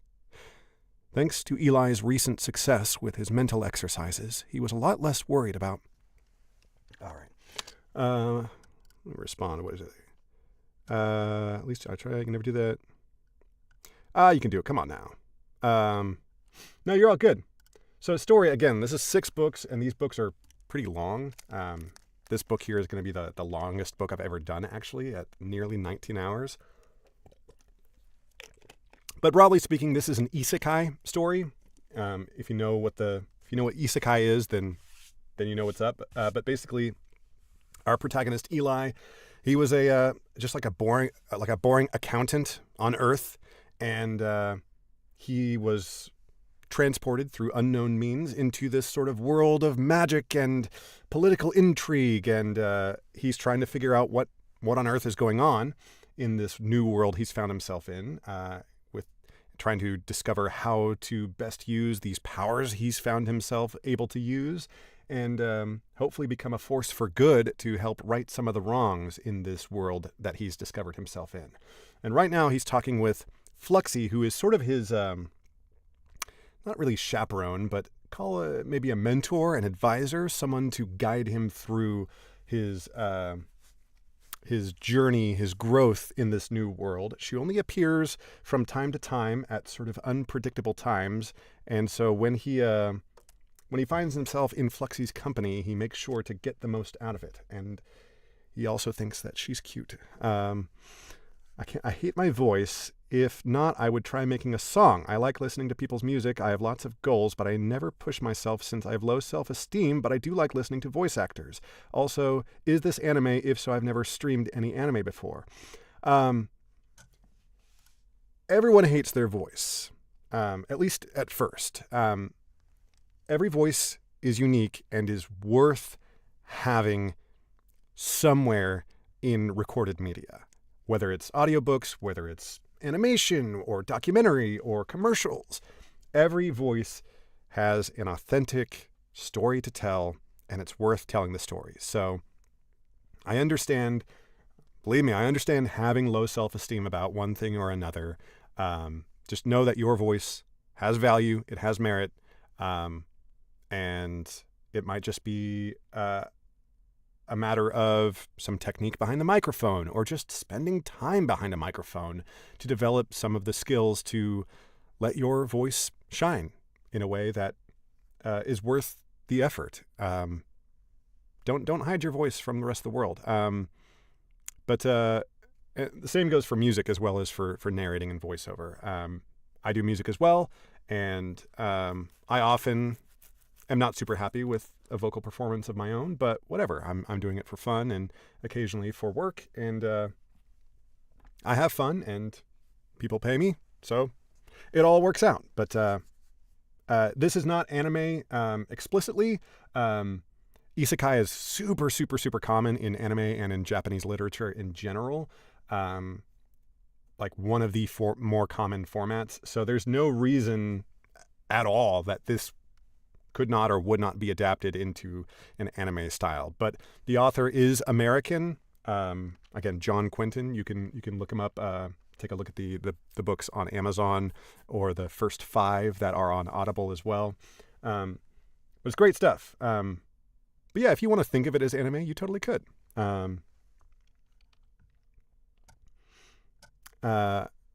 Shaking, chatting with me, very timid when I'm speaking. I did a test recently and I was failing the speaking part since I'm self-conscious. Again, I think that it's important to acknowledge that any deficiencies with your voice, there's nothing wrong with your voice. It's a confidence thing. And I know it's probably frustrating to hear over and over again, just be confident. Like, I know that's not helpful, but know that, whenever you are ready to really step into your own and to, be all that you can be, that your voice will not hold you back. The qualities of your true, authentic voice will never hold you back. So, whether it's just practicing, spending time talking with people, doing, practice reading scripts just on your own. Obviously, don't put it on stream or anything. Like most professional voice actors and audiobook narrators, when I talk to them and I tell them that this is something that I do on occasion, live stream, they think I'm crazy, putting all of my mistakes out there for people to hear, because an audiobook is a highly edited, there's noise reduction, there's all kinds of things that go into making an audiobook sound good, like an audiobook. And what I'm putting out here on the stream has no noise reduction. You can hear all the clicks and sinus noises and all that nasty garbage that would get cleaned up later. And you get to hear all my mistakes as I stumble through these paragraphs. Isn't mistakes what make you grow in criticism? Absolutely. But for most of us, we're making mistakes alone without I know when I make a mistake, or later when I get a proofing report from Positron, which is just a program that I use to check my check my audio against the script. But all that's to say, yes, absolute mistakes and criticism, yes. Taking criticism is its own skill set, but really this is a career field where the criticism, it's often not something that's like said to you, because honestly, like reading reviews on Audible, that's not going to be helpful, because that's just going to be people on the internet being mean. No one's going to grow from reading, random shitty comments. But the criticism is, are you being hired or not? So if you find you've been slogging away on auditions for months and you're not getting hired, that is criticism. Insults, I'm assuming. I don't know that I've ever been, again, I don't really read the Audible reviews much. The one time I really have, and like really saw negative stuff, was when I picked up a series from another narrator. So someone else had read a bunch of books in this series. I picked up the series at book 8. And no matter what, people are going to be pissed if suddenly at book 8 they hear a different voice. Doesn't matter how good you do or whatever. So people were really, really pissed, and they made those feelings plain on Audible. But since then, people have gotten used to my voice, and the reviews are good now. Absolutely. I mean, that's the internet, right? It's easier to hate something than love something. That's the story of the internet. It's so you got to sort of be protective of your own mental health to sort of curate the kinds of feedback that you seek. So, a coach, there's plenty of coaches in this line of work, peers that you sort of trust to be honest, but not just mean with you. Peers that will go like, hey, it seems that your S's are really sibilant. You could either do some work trying to change the way that you form your S's, or you could just get this plugin. It's called a de-esser. I've got one right here, and I use it because I know my S's are a little bit weird. Let's see here, make active. Here it is, the RxDS. I use this because I know my S's are a little bit weird, and I could do some expensive and time-consuming speech therapy to change the way that I say my S's, or I could just turn on the de-esser. So stuff like that comes into play. It's not a, the career field isn't for everybody. Like, I'm an extreme introvert. I am happy to go through my workday without talking to another person face to face. Love doing chat, but chat's different. It's so if you're an extrovert, if you need some kind of, direct human contact, this ain't for you. And if you can't be sort of, you have to treat it as a business, that's another thing. And you have to sort of always be looking for ways to improve your product. And this is a product. You are a producer creating a product. It's difficult for me. Even chatting on Shake, talking to a streamer if I'm engaged outside is harder. I understand that. And especially, I don't know how old you might be, but, the pandemic really reset a lot of people's experiences and expectations when it comes to social engagement. But hopefully just through practice, I hope that this interaction isn't scary. And like talking to a streamer, my brother in Christ, I literally have one viewer right now, and it's you. So, you're a 19-year-old with horrendous grammar that I should fix. My friend, the fact that you are writing, you have capitalized the first word of everything that you've typed to me. Maybe you're doing it on a phone and it's auto-capitalizing, but what I'm saying is that you're doing great. For a Zoomer, holy, you're Shakespeare right now. You're doing great. So, I get like the imposter syndrome, the lack of confidence, and you're on PC and you're hitting the shift key you're doing great.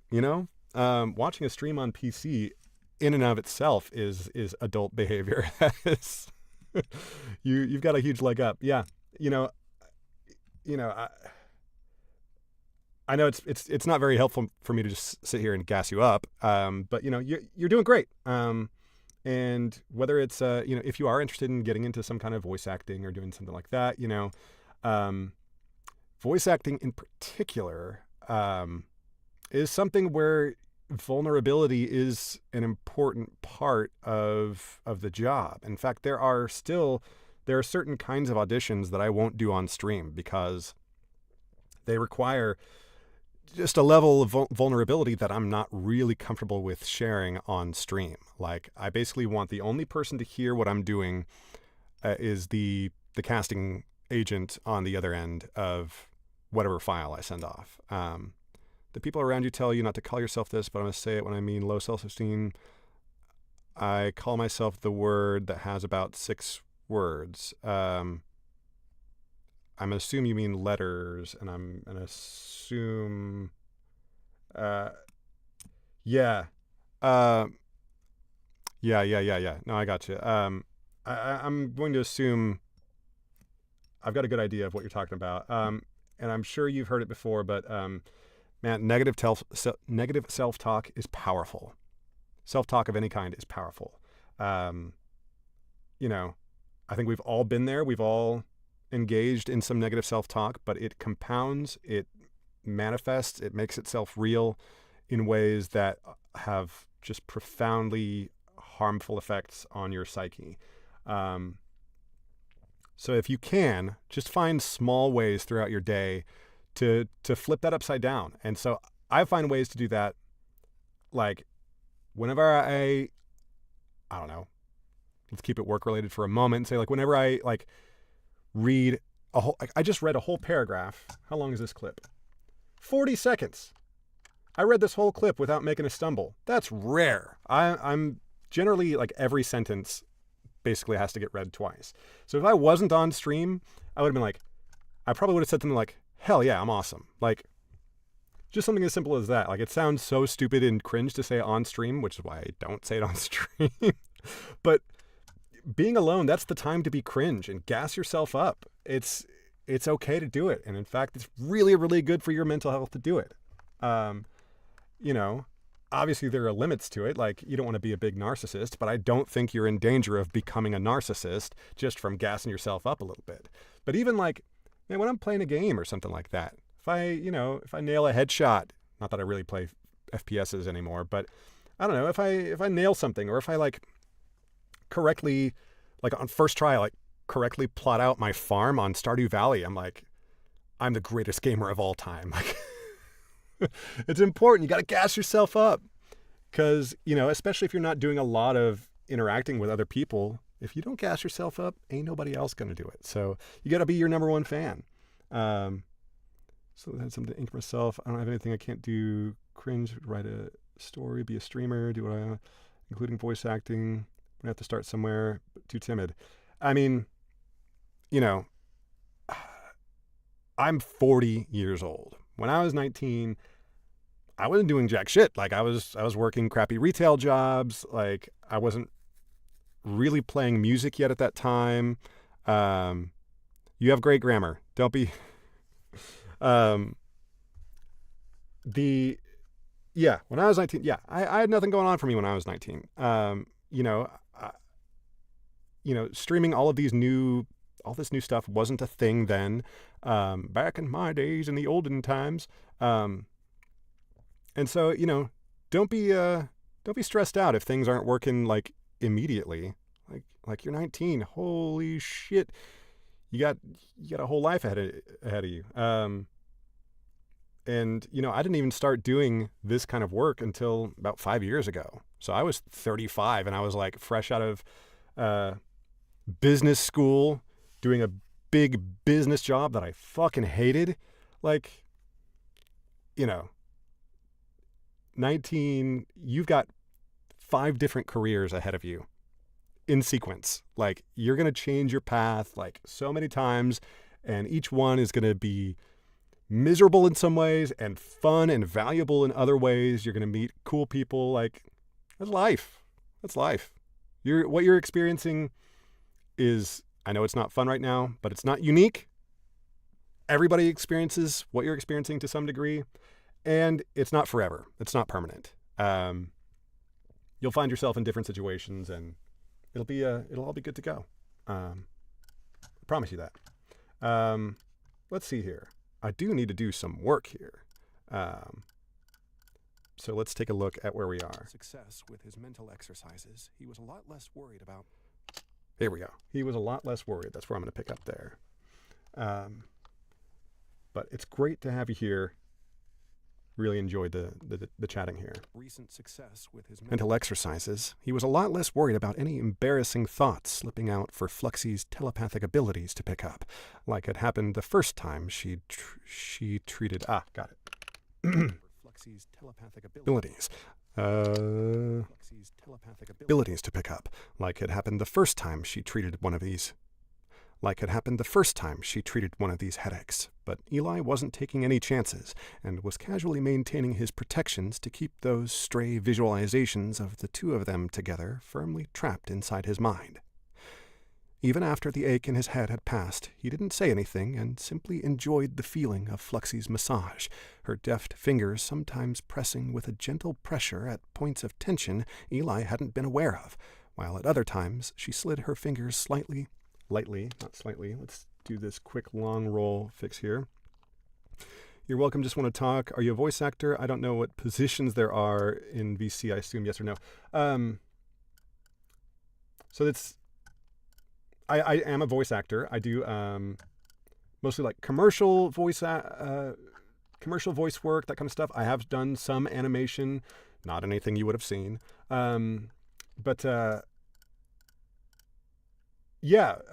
Voice acting, it's one of those things like there are a few like superstars, people whose names and faces and then there are a lot of people who are just like cruising, who are making like a lower middle class living and just sort of cruising off of like gigs that come through intermittently, especially sort of early on. And that's where I am in my voice acting career. I started out with audiobooks, and that has been chugging along for a while.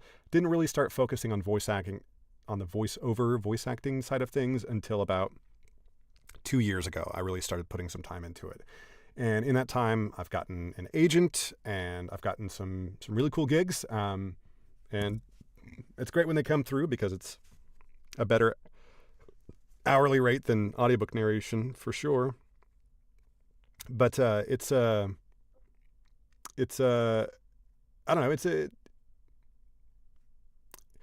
hard way to make an easy living. You spend a lot of time auditioning, and if you book 5% of the jobs that you audition for, then you're doing fantastic. Really, I do the stream just to keep myself sane and to have fun with it. Can't think productively either. The two things that cross my mind a lot is write music, because I listen to music every single day besides watching TV or movies. The second thing that goes into my field of view is voice acting. I now view voice acting because I barely watch stuff. I'm into the rhythm in life. Totally understandable. Everyone's got stuff going on. People are busy. This career field, as well as just like music, it's something that seems shiny and glamorous. And I'm not going to lie, like, I love my job. I love what I do. I love the privilege of being able to like walk 20 feet from my house and be in my office. I can work in pajamas and set my own hours, whatever. But it is a business. You got to treat it like a business. And the same is true for music. The greatest singer-songwriter in the world we've never heard of because they didn't have their business act together to where anyone could actually hear them. You gotta have both. And I wouldn't expect for that to be something that sort of comes natural to a 19-year-old, and that's fine. And again, you don't have to make it at 19 or at 25 or at 35 or 45. Like, there's no rush. So don't feel that pressure coming down on you. Like that's the capitalism speaking to you. You know, this is not an ANCAP streamer by any means, but don't let the pressure to monetize everything or to make everything into a business, destroy what could be a lifelong fulfilling hobby or a side hustle that, if you worked harder, you could make more money at it. But if it's bringing you joy and it's sustainable, as far as if it is bringing in money, or if it isn't bringing in money, it's not taking up so much of your time that you're unable to otherwise make rent or whatever, that's fine. That's great.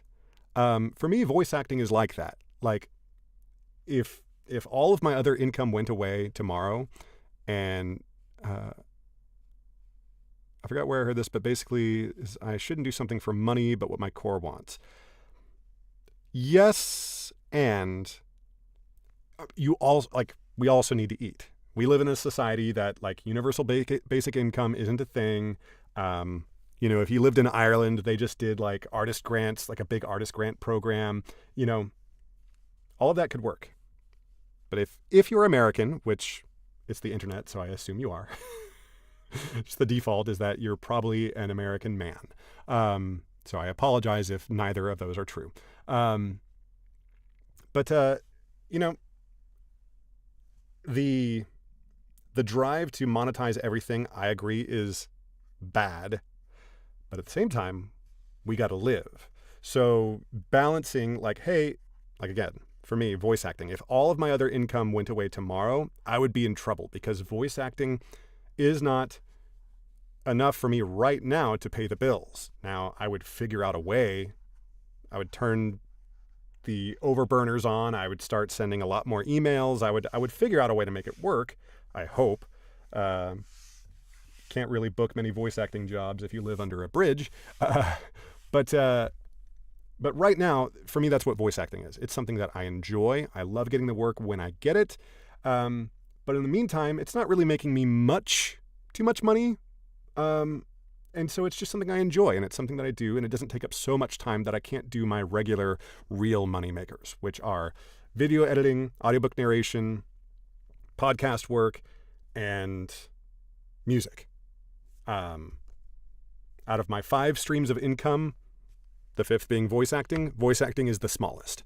But this stream started with voice acting just because it's something fun. I assume everyone's American. No need to apologize. I should not assume things. No worries. Yeah.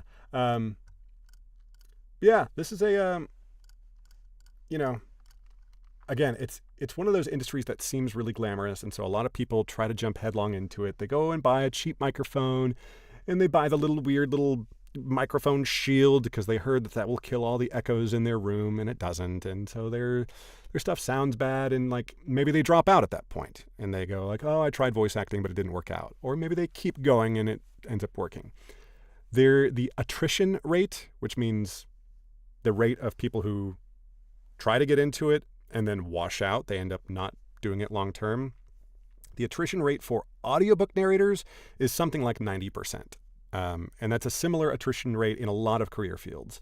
I know in particular real estate, which is kind of a funny parallel, but a lot of people think oh, I'm going to get into real estate. I'm going to make so much money, because they see how much money that someone can make selling a single $1 million home. You get a 3% commission on that. You kidding me? I get 30 grand just for selling one house. Whoa, that's such easy money. I'm going to do it. They get their real estate license, and then they don't sell anything for 6 months. So voice acting and audiobook narration are pretty similar in that, I will say I got lucky. It did take me quite a while for the engine to start running, but once it started running, it snowballed, and I started booking more and more work, and a lot of that work was self-sustaining. I have been very lucky to book work with authors who are very prolific. They write a lot. This book here, book 6 in this series, and they're long books, and this author is paying me my what at the time was my full professional rate. My rates have since gone up, but I don't charge this author anymore.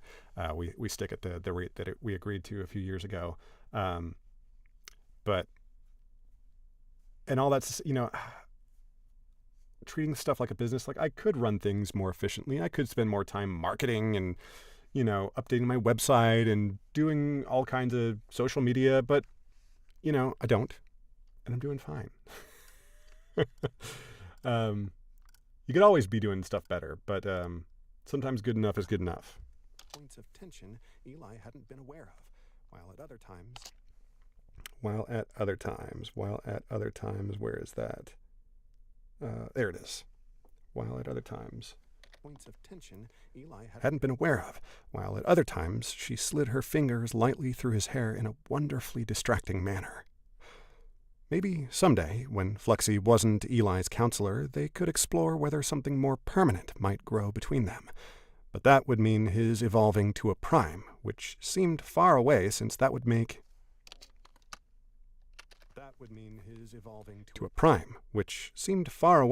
that would take him gaining at least another 5 levels. Name, Eli Tall. Species, human. Race, restricted, anomaly.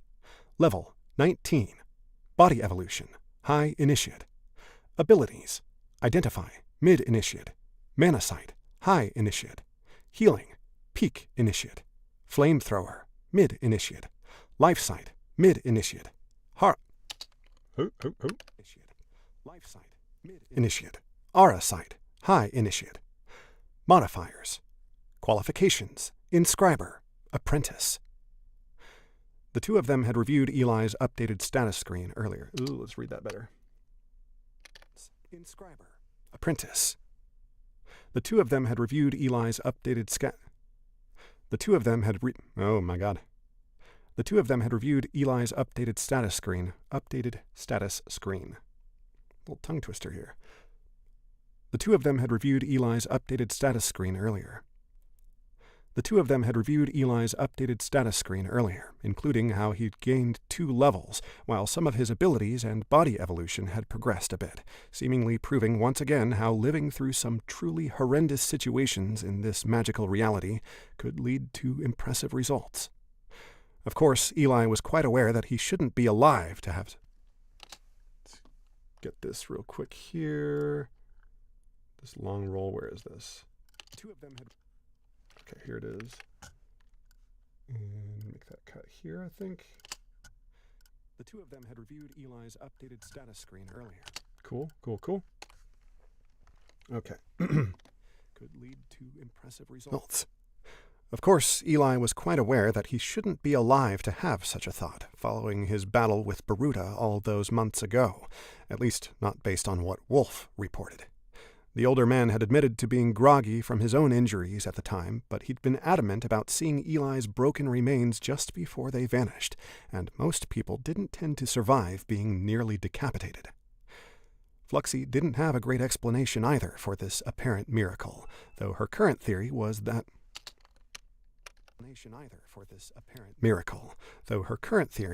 by killing Baruta, who had been a full evolutionary stage higher than Eli, the greater system had rewarded him with immediate entry into the Trial of Might, while also healing his wounds for beginning the first stage. But then Fluxy's tone hadn't been too confident while they were talking about the different possibilities, since she hadn't encountered those particular circumstances before. The sense of Fluxy's hand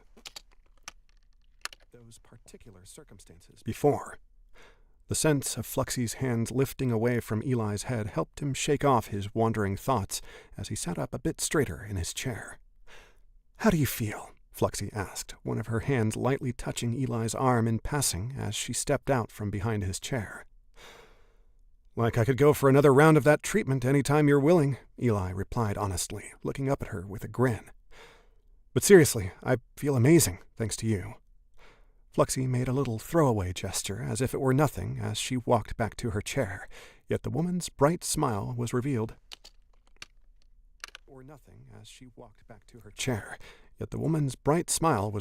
when she turned and sat down across from him again. Do you want me to return?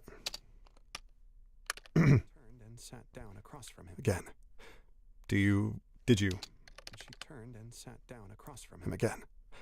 Did you want me to return the favor with a massage? Eli offered lightly, as if similar thoughts hadn't been, Want me to return the favor with a massage? Eli offered lightly, as if similar thoughts hadn't been racing. Eli offered lightly, as if similar thoughts hadn't been racing through his mind for weeks now.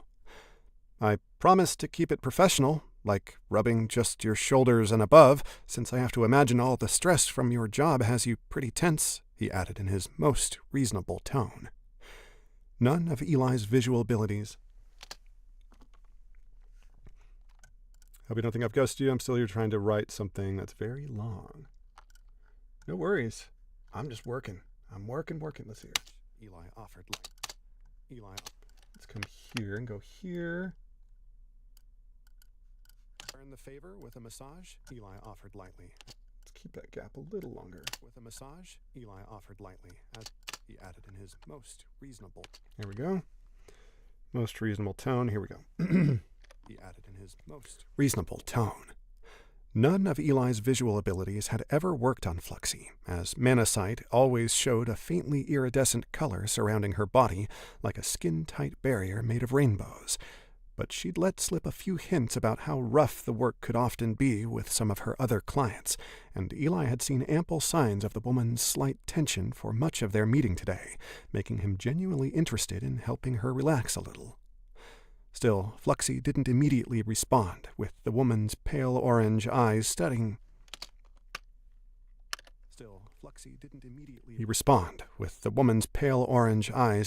Eli for several seconds, though she finally shook her head. Well, I appreciate the sentiment. I think we should not test temptation so far. Eli was disappointed, but hardly surprised. It's your call, he said, shrugging, though I'm pretty sure I could control myself. Fluxy's lips curled into a smirk. Eli, of the two of us, it is not your self-restraint that has me concerned. Oh? Self-restraint that has me concerned. Where is that? Your self-restraint that has me concerned, she pointed out, sounding genuinely amused. Oh? Eli asked, staring in confusion for a moment, just for Fluxy's words to finally register as he noticed the sudden intensity in the woman's gaze. I hate my voice, but I come back actively since I enjoy voices in video games whenever I get the chance to play.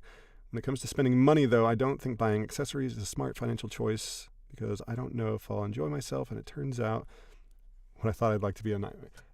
Totally, I get that. You know, there's a video, and maybe I'll link it here. Let me pull it over here. It's called So You Want to Be an Audiobook. So, where's the video? Here it is. Sean Pratt. I'm going to link this. So this is... Oh, Jesus. Please mute this tab. Mute tab. So this here that I'm about to paste is, it's directed at audiobooks, but it's a good way to test if, okay, it might not be the most useful thing for you, especially if you're more interested in doing like animation or video games or something like that. But it can be a good exercise just to get a feel for what the life is like, what the life and the work is like. So I'm going to paste it here. I think OBS is probably a more stable way to post it.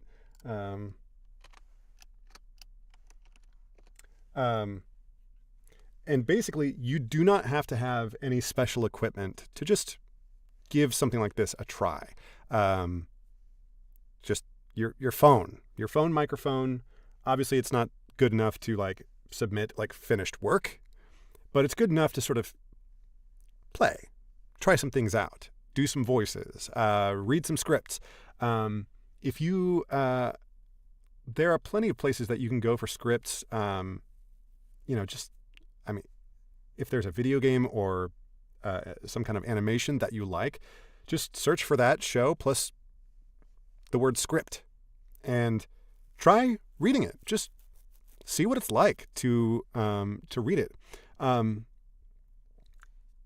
Especially useful would be to find something that you haven't watched or played, to where you don't have a preconceived notion of what the character is supposed to sound like. So, for example, if you're into anime and you've watched millions and millions of hours of One Piece and all these other things, but say you haven't watched, I don't know, I'm not really an anime guy, but say you've never watched a single episode of Naruto. Find some scripts for Naruto and just narrate. Just go through it and just make your own choices. Acting is all about choices. In fact, if you ever see any kind of behind the scenes,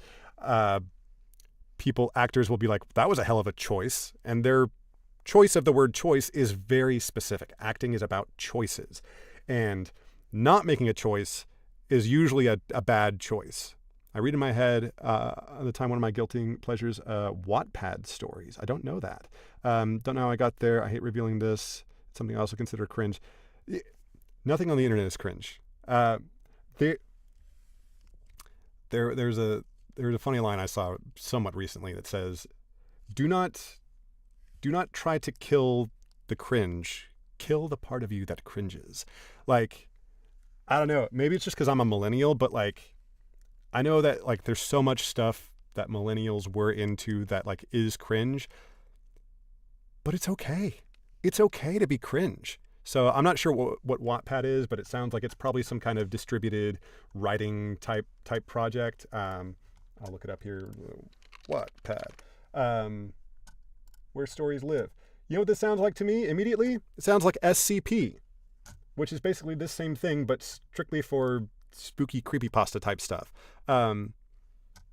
So this is great. There's what the hell is cringe about this? Like, there's nothing cringe. It's stories. It's people sharing their art and literature. Like, there's nothing more human than this. And I know that edgelords will call that cringe, but okay, cool. Go back to 4chan. Like, I don't care. No, this is cool. And honestly, like, narrating this kind of stuff, especially if people are posting anything that seems or feels like a screenplay, especially if it's formatted as a screenplay, that's great practice for narrating. But reading aloud inside your head is different from reading into a microphone and then listening back to it. And I know that might be terrifying. It might make you cringe in the non-metaphorical way that people talk about cringing nowadays. But it's excellent practice to go back and listen to you. This book here is my 54th audiobook I've produced. If I go back and listen to any of the first 20 that I produced, I cringe because it's like, oh my God, I was like so new. I didn't know what the hell I was doing. It's rough. The song snippet I also send you makes me cringe, but there's a story and like, and then it gave me inspiration. Try and write something or read. Surprisingly, I do read in my bed though. That's very kind of you to say. Yeah, reading stuff like you'll find on this. I'm sure there's lots of just perfect stuff to read. Looks like there's a lot of romance, which, I have not really narrated any romance. So if I was wanting to get into it, I might actually come here and get some practice in. How does this work? Do you just like click it? Is it free? Do you have to sign up? Is this just a snippet? So add to your library and receive updates. I'm curious if you can just start reading it. They've got a text to speech. Ugh, yuck. But for people with more into gore related stuff, yeah, I know. Yeah, some of the slasher horror type stuff is super popular as well. I guess I understand why they might not put that front and center on a website like this. Oh, it's a nice place with lots of romance and stuff. And they keep that other stuff on page 2, if you will. But now all that's, it's all super valid, and you shouldn't feel cringe about that kind of stuff. I mean, if you're into gore related stuff, then maybe you are already aware of SCP. You know, that stuff's super fun. That's a whole rabbit hole you can go down.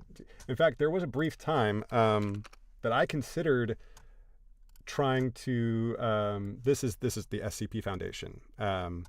It's basically a distributed, collaborative horror writing project. And you probably, without being aware of it, have been exposed to some SCP tropes. Basically, the way to start on SCP would be explore the universe and then go to top rated. Wow, there are a lot of really new top rated tales. SCP-173. I thought 173 was Peanut. Did they change Peanut? Uh-oh. Am I crazy? SCP should be Peanut. Yeah. Do they have to do it? Okay. Interesting. This is so interesting. I wonder why they did that. Oh. It's kind of spooky. Like and SP-049, the statue one.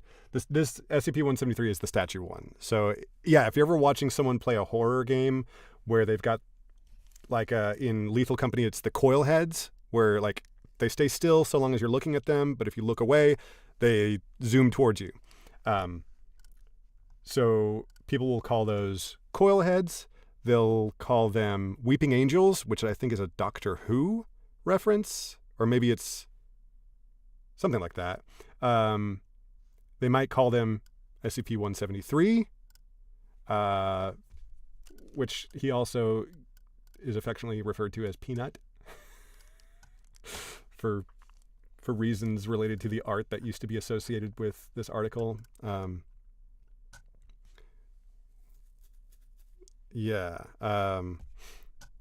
Weeping angels is often what they're called. I think nowadays when I come across something with that mechanic, even though I've only played like 2 hours of Lethal Company, I think I refer to them as coil heads because anyone I'm playing with will immediately know what I mean. Like, oh my god, it's a coil head.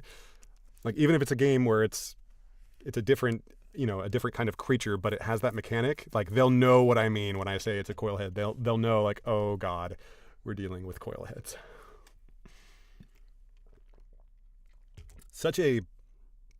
What a perfect mechanic for horror. Especially if there can be more than one. What was that game that I played somewhat recently? Was it The Outsiders?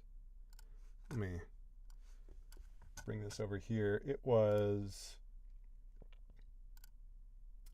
Dark Hours, where much like Lethal Company, you can have more than one of these coil head type things, to where if you're playing solo, it's possible to be just completely screwed. But if you're playing with a team, you like have to be really strategic about like getting the two coil heads together. Then they're super manageable. But if they're like apart, you're dead. The sudden intensity in the woman's gaze. All right, where are we? Sudden intensity in the woman's gaze. We're in flirt mode in this passage here. Let's see here. Notice the sudden intensity in the woman's gaze. I might not have your Notice the sudden intensity in the woman's gaze. I might not have. Ooh. Notice the sudden intensity in the woman's gaze. I might not have your capacity to adjust my body's homeostasis in such a deft fashion. Yet over the years I have learned how to control many of the urges that come with this human form, Fluxy explained, waving a hand at herself. I have already admitted to finding you attractive, and those feelings continue to grow as I learn about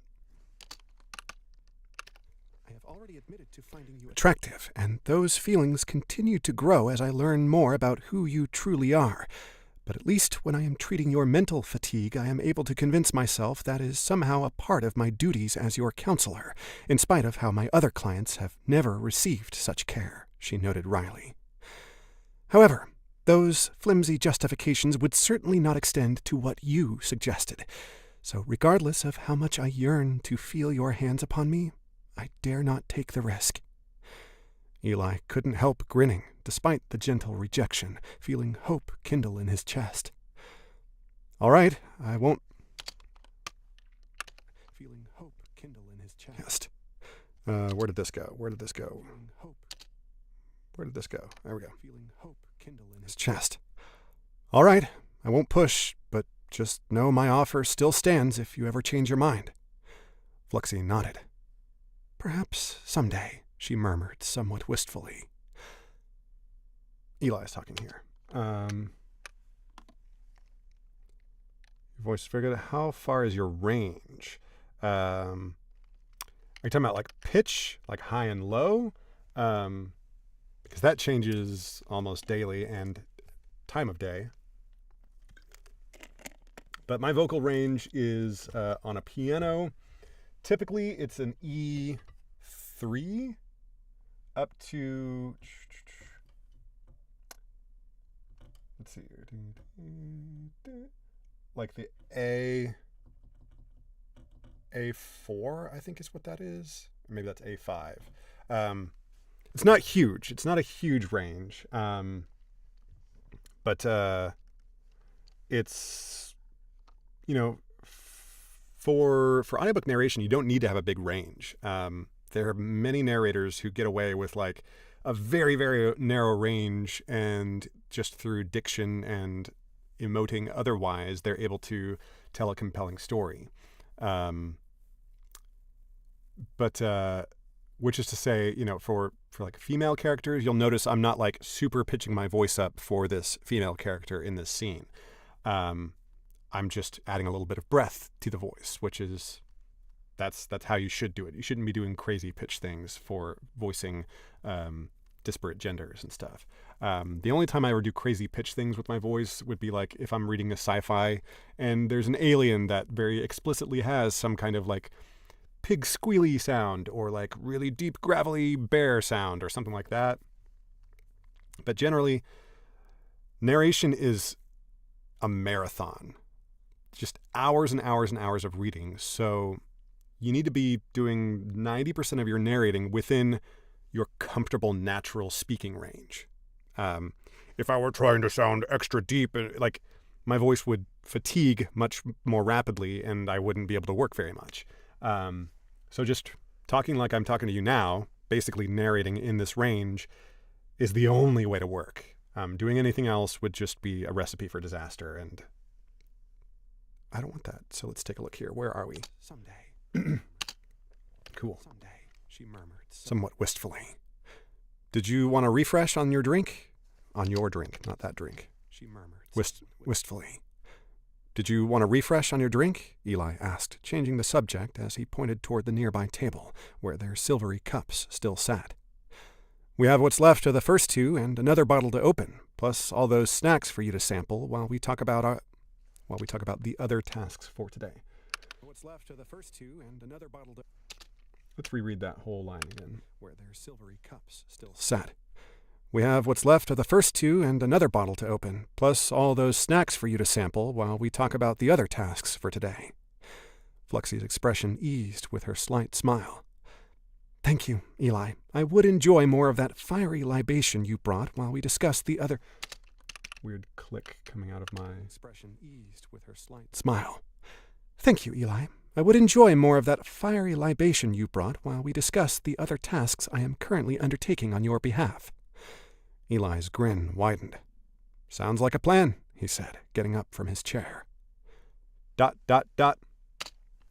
how we do a section break. ... If I'm not listening to or playing music, I read to cure boredom. Gotta do something. Should be done with a few minutes. Referring to my power doesn't shut off randomly. If we're gonna do timing your stuff. Yeah, I appreciate that. Thank you. It's just repetitions, just time. It's my 54th audiobook, like I said. So, Yeah. Put in the time. You'll get there. Thanks for stopping by. Thanks for chatting.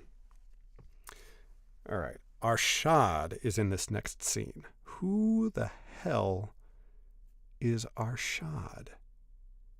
Oh, we're talking to the Diadar Hesh. He's a really fun character. So we got to look up, got to do some research here. So what we do here, let's open up audiobook, backups in my search folders. We need to see if Arshad, have we heard his voice before? Yes, he's in Ruins of Fortune. Control F, Arshad.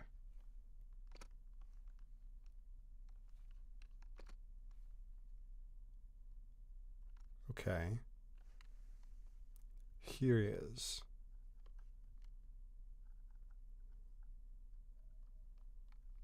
Okay. Okay, I'm starting to remember who this is. So here's how the research goes. So this is a past book in the series. I think this was book 4, maybe 5. We've got this character that isn't immediately coming to mind. We've got this character speaking. So rather than try to go line by line and try to find it, this line is in chapter 8. We're going to go into positron. We're going to open up that book, which is Ruins of Fortune. Ruins of Fortune. We're going to go into chapter 8. And now we can do Control F, Arshad. Here we go. And we can just press play and hear it. Approach. Diadar Hesh, I bask in your grandeur, Arshad intoned. Grandeur, Arshad intoned. Okay. May I serve your divine plan to save this world? Hesh barked a laugh. I need to know what Hesh sounds like as well, so let's hear this. You can start by completing the simple task you were... That's right. He's a little bit jowly in his... All right. So cool. Now we've got these two characters. Here we go. Arshad walked into the devotional room alone. His devotional room. Arshad walked into the devotional room alone. The lack of his sworn feeling him... Arshad walked into the devotional room alone, the lack of his sworn leaving him feeling exposed all the more as he kept his eyes carefully averted from the man sitting in a golden chair set atop a tall... Ooh. Eyes carefully averted from the man sitting in a golden chair set atop a tall platform. Not seeing anyone else present sent Arshad's heartbeat racing, though he was careful not to show any reaction to the multiple death-sworn priests who must be nearby, as he dropped to his knees before bowing forward in obeisance toward the seated figure. I got obeisance, but not seated. To his knees before bowing forward. Bowing forward in obeisance toward the seated figure. Figure. To his knees before bowing forward in... Oh my God. To his knees before bowing forward in obeisance toward the seated figure. Diadar Hesh, holy savior of this land, I bask in your might, Arshad called, his eyes on the polished stone floor beneath him. How may I deserve your divine will this day? The air seemed to thicken. Deserve your divine will this day. The air seemed to thicken as a pressure began squeezing Arshad's body, only to feel the touch of another mind impressing themselves upon him, their rough search causing an ache in his skull, which remained even after the sense of them vanished. For someone professing such loyalty, your poor performance of late indicates otherwise, Hesh snarled, his words echoing through the air. Weeks ago, I ordered the removal of a dangerous demon from this world, and despite a tremendous investment of resources to support the effort, I cannot help noting how... resources to support the effort, I cannot help noting how that creature still lives, creating an ongoing monument to your many inadequacies. The force compressing Arshad's spirit increased, but he managed to hold his body still, not showing any overt reaction, and after several more seconds of agony, the pressure finally relented, eventually disappearing. Need to check real quick, make sure I haven't peaked. I didn't peak. Okay, cool. Loud, but not too loud. Okay. And after several more seconds of agony, the pressure... And after several more seconds of agony, the pressure finally relented, eventually disappearing entirely. My son, you eventually disappearing entirely. My son, you disappoint me, Hesh said in a more neutral tone, no longer using his empowered speech. I have raised you to a prominence above nearly all within the temple. Yet any of your previous successes mean nothing when judged against the troubling tales swirling around the bound, which you have failed to correct. Arshad dropped lower, his forehead nearly touching the floor. Divinity, I have nearly a dozen separate plots ready for when that demon... His forehead nearly touching the floor. Divinity, I have nearly a dozen separate plots ready for when that demon shows himself in... Again within Galdish. Interesting. Forehead nearly touching the floor. Divinity, I have nearly a dozen separate plots ready for when that demon shows himself again within Galdish, he reported truthfully, hoping to deter his father's ire. We've got a bunch of names being said here. I gotta make sure I'm gonna pronounce them all right. Sarsuka, Madiyar. Ah, shit. Is he said here? Madiyar. What chapter is this in? Chapter 17. Let's see how I said Madiyar in the past. Chapter 17. Madiyar. Commander Madiyar's band of warriors. Madiyar. The ones who attacked Madiyar was known to work almost exclusively file. Madiyar was a... All right. Madiyar. In Galdish, he reported truthfully. Cool. Hoping to deter his father's ire. Considering how let's see here. Hoping to deter his father's ire. Considering how you incompetently employed Sarsuka, Madiyar, and others hardly provides me with much confidence in your eventual success, Hesh remarked, giving a sharp sniff of derision. One man, regardless...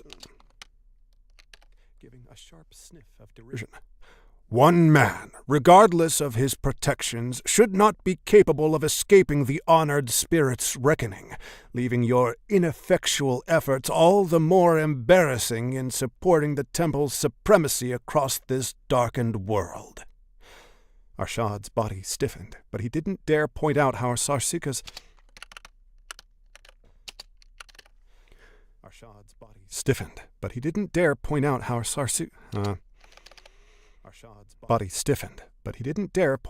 Sarsuka's poor planning and Madiyar's meager skills had contributed heavily. Sarsuka's poor planning and Madiyar's meager skills had contributed heavily toward their failed operations, since both slain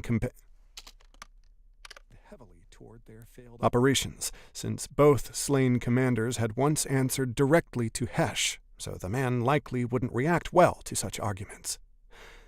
Divine Lord, perhaps we could contact the mages for a...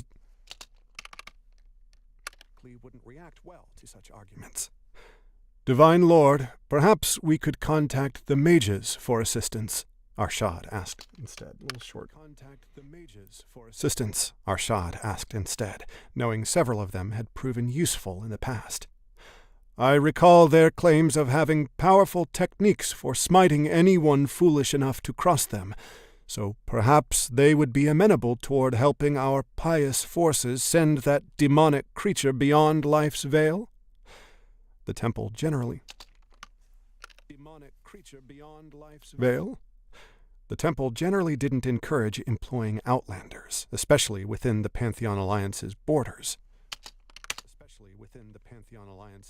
Nah, too sloppy. Demonic creature beyond life's veil?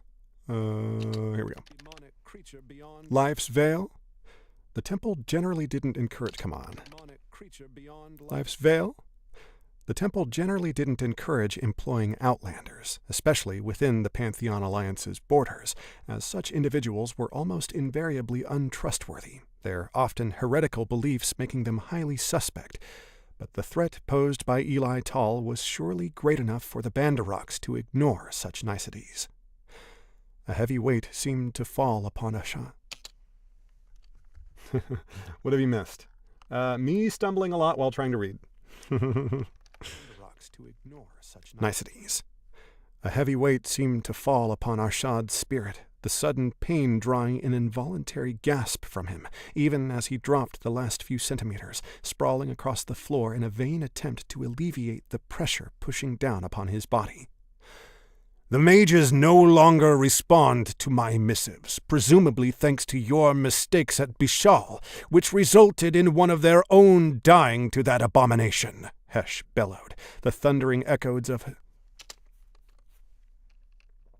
To that abomination, Hesh bellowed, the thundering echoes of his words of judgment. Abomination. Hesh bellowed, the thundering echoes of his words of judgment sending spikes of agony through Arshad's mind. My son, the divine path stretching out before the Bandaroks is not for the weak, demanding utter faith and sacrifice, two qualities you appear to lack, Hesh continued grimly, the sense of him growing even stronger. If your skills Still better than... I think there's another issue from me. I compare myself to a lot of people, and Jesus Christ, I didn't expect that voice to scare me. Sorry, Diadar Hesh is he's not godlike, but he's a super, super powerful figure, and he's one of the big baddies. One of the big baddies of this book. He's a really, really fun villain to play. But, yeah, hopefully the compressor that I've got in OBS is knocking down some of the volume so it's not super, super jarring. But maybe I need another layer of compression or something. Sorry. Let's see here. sense of him growing even Here comes more of him. sense of him growing even stronger. If your skills ultimately prove deficient in carrying out my holy commands, you leave me with no choice but to remove such weakness from our family before it can be allowed to fester. Arshad held his hands out in supplication. Please. Arshad held his hands out in supplication. Please, divinity, allow me to prove my worth, he begged, fighting to keep himself from trembling beneath the torment. I swear the demon will die within a week of his return to Galdish. The power squeezing Arshad diminished, providing a welcome reprieve, only for him to feel the touch of a sharp object against the back of his neck, and he froze, holding himself absolutely still, realizing a death sworn must be crouched above his supine form, their Sertala poised to strike. I will mercifully grant you those 12 days to prove yourself. Yet there shall be no further reprieves. Let's reread that part. 12 days to prove yourself. Let's see here. What's I don't know where those what is a compressor? I tried changing so many mic settings using OBS to try streaming. Didn't go as planned since I only got 0 viewers, so I gave it instantly. I already feel streaming to 0 viewers is a blessing. That's your time to practice, time to try stuff. Most of the time I stream, I'm streaming to 0 viewers. If it were not for your presence here right now at this moment, take a look around, my friend. I'd be streaming to 0 viewers, right? Let me check here. Yeah. So don't look at someone like, I don't know, I don't know who's big these days. I don't really watch a lot of other streamers. The ones that I do are weird. I watch weird stuff on stream. But yeah, measuring yourself against, speed or someone like that is wild, because they've been doing it for years, and they started out streaming to 0 people. But yeah, 1,000 viewers. Yeah. No, I get, and I hope this doesn't seem dismissive, but you're young. Like, it feels like time is running out and things have got to work right away. I totally get it. Unless they have low views, since I like, well, us 0 viewer streamers appreciate. Thank you for your service. But no, it's having 0 streamers. It's a great way to practice, because you should be streaming as though you've got 1,000 viewers. Like, basically and actually this is a good point for what I'm doing as a career here. For voiceover, for audiobooks, for voiceover, you need to deliver the same quality of audition, the same quality performance, whether the job is going to pay $50 or $5,000. You should be delivering the same quality performance. And I say for streaming, it's the exact same thing. For someone, if you've got 0 viewers or 1,000 viewers, you should be doing the exact same thing. Obviously, when you're streaming at 0 viewers, you need to go back and watch your own streams and just sort of watch it from the viewpoint of a potential viewer and going like, oh, I lingered too long on that thing. Or when I said that, I should have moved on more quickly. I know that for me, myself, I linger too much. I yap and yap and yap about one thing instead of moving on more quickly. And I try to do better at that. That's one thing I've learned from watching my own streams back. You don't like talking about the game you're playing since you cheat quickly, which I totally do. Not entertaining. I wouldn't find it entertaining when someone backs at streamer, watching get annoyed because I don't want the streamer to solve it themselves and not give me hints. Yeah, any kind of like, especially if it's puzzle or sort of has that kind of mechanic in the game. I think the important thing is to, for streaming games, it's got to be a game that you enjoy, and that you enjoy playing, like, I don't know, naturally. So for me, like, if I were to stream games, I could totally stream a game like Phasmophobia. That's a game that has good replay value. It's different every time. Crazy things happen. There's enough randomness in it. And yet I know the game really, really well, which would make it potentially compelling to watch as me, someone who's somewhat of an expert at the game, to play. And yet I know it so well, which makes me able to yap a bit while I play, which is what people tend to come to game streams for anyway. It's not for the elite tier gaming. I guess if you're watching like a Counter-Strike stream or something like that, you're into Phasmo, but not immersive enough since I cannot speak that much. And I know that game, but I'm slow at understanding lore. Well, great thing about Phasmo is that there's basically no fucking lore.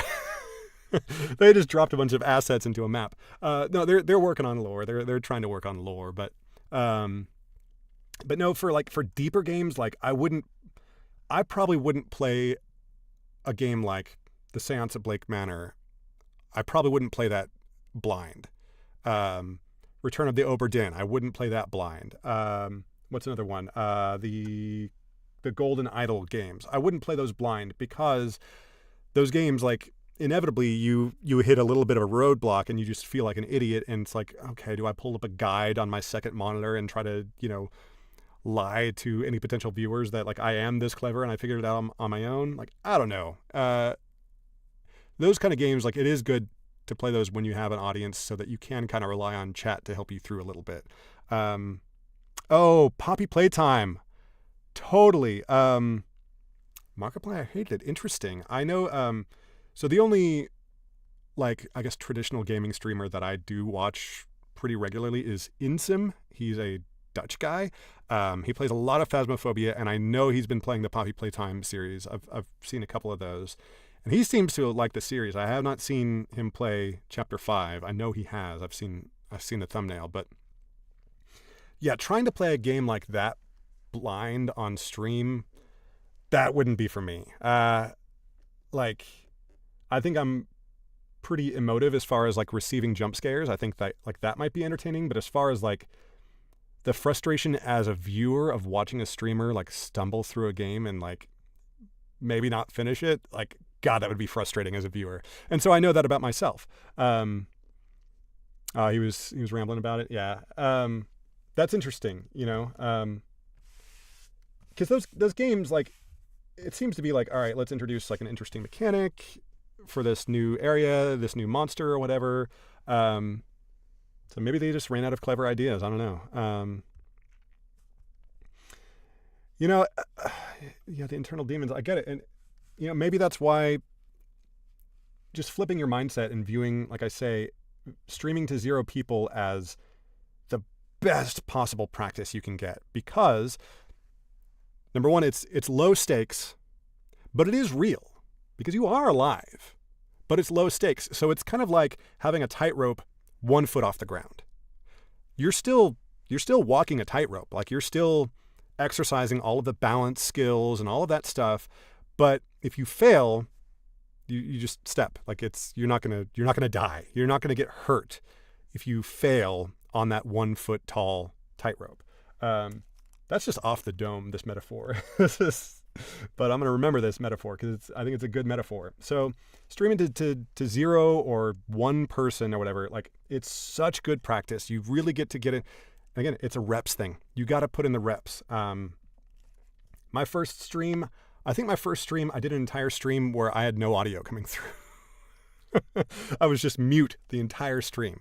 Yapping, but like muted. I've done streams where my camera was showing like a weird like Canon EOS like splash the entire time. Like, my camera overheated at like minute 15. And so, like, you know, just stuff happens. And, you know, all of the technical stuff, like, yeah, you can fix them or whatever. But all of the yapping, the skill of yapping, you know, for me, I did radio.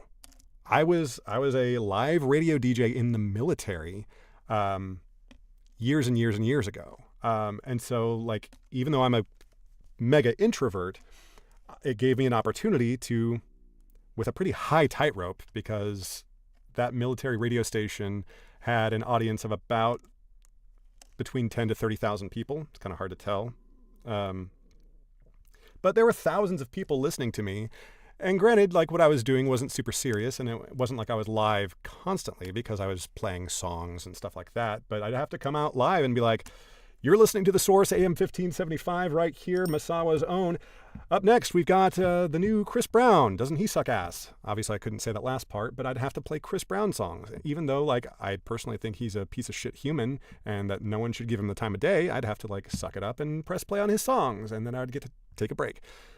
And just, like, doing that kind of stuff, I don't know, life experiences all contribute to what you're doing. So if you're not the most compelling streamer right now, today, at 19 years old, like, I can't think of any 19-year-old right now that I would want to watch on Twitch. That doesn't seem compelling. Go out and have some shit happen to you.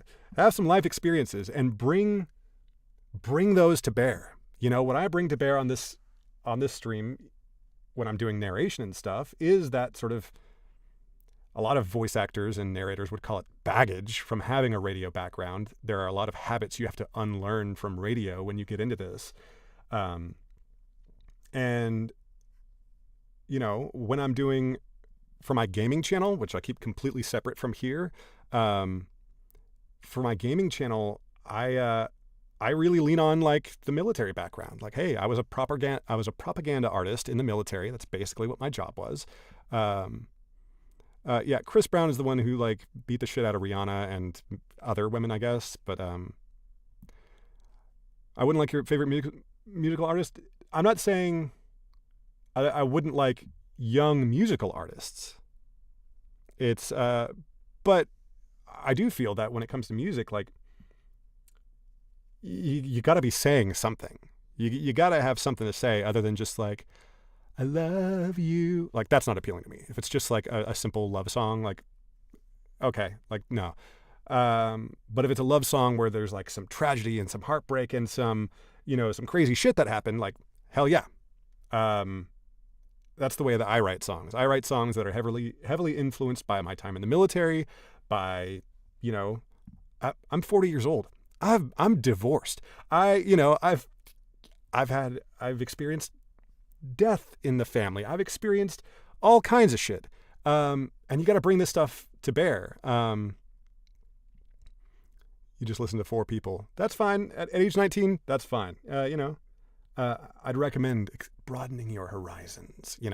With algorithmic playlists nowadays, there's no reason not to plug those 4 people in and see what else is out there. Your friend's dad's a writer, tried helping you, but you could not write.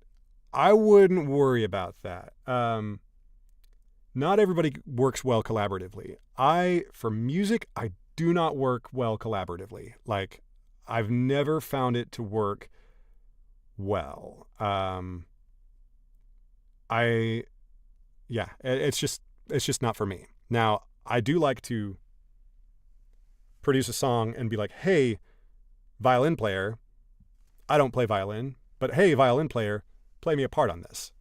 And I would call that, that's just a session musician. That's not a writing co-partner. But I will say that this, what was it called? The what's it called? What did you call it? Wattpad. I'd say Wattpad, stuff like that. Things that give you prompts, things that give you deadlines. Find that thing that works for you. Another piece of information about me: I tried writing solo. I look at it, does not look good. At the artists, I write neither. I look at. I'll say writing is another thing that's reps. Stephen King, I know it's a boomer reference, but Stephen King, like the first time he sat down to write a book, it was probably trash. But the guy writes an insane amount. The guy writes I think he writes 2,500 words before breakfast. The guy writes so much. And with that, he has developed skills to where every book he writes now in his 70s, every book he writes now is it's going to be decent. They're not all going to be bangers, but they're going to be well constructed and well written, yada yada. But surely during, when he was getting started, I'm sure he had some real turds in there. I haven't really read any Stephen King, but famously, his approach to writing is very methodical. It's just do the work, put in the reps, do the reps. And for me, for music writing, I have written, I used to roll my eyes when people talk about how many songs they've written. Okay, who cares? How many of them are good? Actually, writing lots of bad songs is so important to understanding what makes a good song. So write a lot of bad stuff. Write some garbage stories. Write some cringe characters and analyze. All right, this thing sucks. Let's analyze why it sucks. And you will learn so much more from that than from writing something pretty good that isn't super compelling. And it was oh yeah, it's good. Much more valuable. And in fact, when reviewing other people's work, I was in a film class in my undergrad. What does it say? Cringe like anything was put on TV. Your internal, I don't know. I think I don't know if you play RPG video games ever, but think of it as grinding XP. Sometimes you got to take a little while and you got to grind writing. And okay, don't play, but you understand the concept of in a, so Sims or something like that. But you understand the concept of in an RPG game, I want to get to this next level or go to this next area, but my character is too weak, or I need the next level of smithing skill so that I can make this hammer that'll let me break down the door to this next area, or whatever it is. to do that, you have to grind XP, grind experience. And the grinding part is not sexy. You're, in the case of a game like Skyrim, you're making hundreds of iron daggers. Just iron daggers all day. Stuff that doesn't sell for a lot. They're not useful to you as a character. You're not going to use an iron dagger. You've got a steel broadsword, But you need to make the slog of making the hundreds of iron daggers so that you can get to that next level and make something truly amazing. So for me, for songwriting, I've written hundreds of songs. Most of them are bad. But right now I'm working on an album where I've got 13 songs that I am really proud of. I think that I've nailed it. And now, like when I get invited to the studio, if I'm back in Texas or something like that, a big part of what I get invited for, you get it. A big part of what I get invited to the studio for is not because I'm a great player. Usually I'll get invited to come in to play either piano or organ or something like that. There are millions of better players than me, but this one studio that I've got a good relationship in, they'll invite me specifically to come in early in the recording process to work with like a singer-songwriter, because I'm really good at sitting down with someone and figuring out why their song isn't quite working. Hey, like you've got like a 4-bar break here. This really needs to be snappy and quick. Make it 2 bars, move on into the next break, put the 4-bar break after. Like I can dive in immediately, and I can only do that because I've written 200 bad songs myself where I've made these mistakes and I can spot them. I was going to say, I was in a film class in my undergrad where I did, this brilliant professor would talk about how critiquing, like watching great films, classic, fantastic, amazing films, and trying to critique them, you won't learn much. Because it's like, okay, like watching Casablanca or something like that. It's like, all right, well, films aren't made that way nowadays. You can't really, and you're not going to make Casablanca 2. Like, it's not super useful. But if you watch a piece of shit film, those mistakes get made every day by amateur filmmakers and by professional ones. So reading other bad works of literature, listening to, a bad piece of music, watching a bad film, those are all, and granted, you can't just watch it or listen or consume it passively. You need to come to it with a critical eye, which is not to say mean, but come to it with like a desire to really understand what went wrong here. Why didn't it work? And that'll be super, super valuable for you. So like, can you hear like one of my songs? Yeah, I can pull one of those up briefly here. And this would be sort of the pre-demo. I haven't done the full album yet. So these are demos that were done at an earlier time. Let's see here. I'll just give you the intro, the first part of Good Trouble here, and I'll shut up so you can actually hear it. I'm not sure how quiet this will be.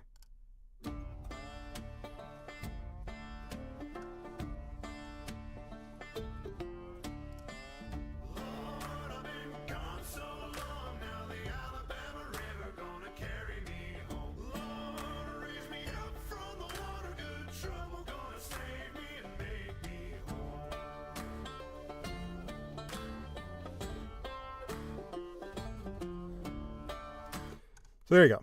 And that, when I talked about, when I mentioned deadline and some kind of creative restrictions, for me is really important. If you told me, hey, Jimmy, write a song about anything you want and you have forever to make it, I'm not going to do it. I'm not going to write a song. But if you give me a restriction, some kind of creative or technical restriction, and you say I only have 10 days to do it, bet I'm going to write a song and it's going to be great. Like, It sounds, yeah. I'm definitely drawing off of a lot of like stomp and holler, stomp clap, whatever. People joke about that sort of millennial sound. Sorry, I can't help it. But a lot of the album is a lot more bluegrassy. But yeah, I tell people like first two albums of Mumford and Sons, which is very millennial coded. But no, I think for writing, just as songwriting, like I think that restrictions are important, deadlines are important, and I think a lot of these online writing communities are super, super useful for that. So I'm sure Wattpad has some kind of little community for not necessarily collaborative if you don't want it to be collaborative, but like, hey, like this week, here's the prompt. A prompt, that's a restriction. It's you're wanting to write a story based on a prompt. And generally those things will have a deadline. Like, hey, this is this week's prompt. Write a story based on this. And putting in the reps of doing that, of taking a wild random prompt. Reddit has this for sure. Reddit writing prompts, excellent, excellent place. Take the prompts, participate if it speaks to you, and in some way for, hopefully it's a persistent, close-knit community to where some friendly feedback might come your way from time to time, so you're not totally flying blind. For me, songwriting, I've found that community. There's songfight.org is I'll go ahead and link it here. Songfight.org. That's where, for the past, I've been on this website for over 20 years. That's where a lot of my songwriting inspiration has come from over the past 20 years. Is the idea is that they give you a song title. You got to write a song that fits the title, and you have generally, I think it's like a week and a half. Generally, you've got like a week and a half to write and record a song that fits the title. And there are people of all different skill levels who participate in that website. There are people of all different like music genres. So you've got like your bedroom electronic dance music creators. You've got your like two stoners in a garage making like hardcore metal screamo stuff. You've got your people like me who do like high effort, like bluegrass country music. And it's fun, and it's structured as a competition only just for the sake of, I don't know, interest. You don't win anything and whatever. I follow the titles, so I just try and find rhymes for that one word. That's a great place to start. If you can find a clever way to rhyme something in the title, or sort of a clever hook, like I don't even like what's the current let's open it up here. Songfight.org. Current title is The Thrill of Getting Away with Something. So the cool thing about a song title is that you don't actually have to say the words, the thrill of getting away with something, in it. It can just, the story can be something that sort of evokes that sense. And what are you getting away with? Are you getting away with an actual crime like theft or murder? Are you getting away with, you could flip it on its head and be like, oh, like I made this donation anonymously. Like I did this really good and nice thing anonymously. And maybe you talk about that the paradox of like, I made an anonymous donation. I want everyone to know what a good person I am, but then it's not anonymous, so I can't talk about it. So instead you wrote a song. Whatever. You can go a lot of cool places with it. And sometimes going directly at it and writing just as literal and straightforward as you can, sometimes that's fun. Embrace the cringe, Optional challenge, use a baritone guitar. How many people have one of those? I want one, but I don't have one. Anyway, I am like half a page away from finishing this chapter, so I want to do that. I did make a metaphor I don't want to share. I don't want to trust you. I don't want my ideas out there. This metaphor, not that good. No worries. I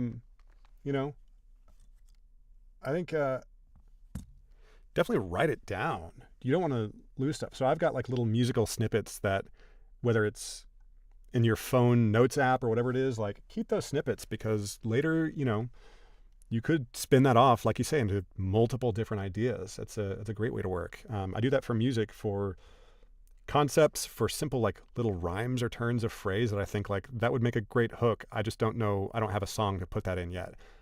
Or like obviously riffs and chord progressions. Like I'll record that stuff musically, or if it's text stuff, I'll write it down somewhere. But super, super useful.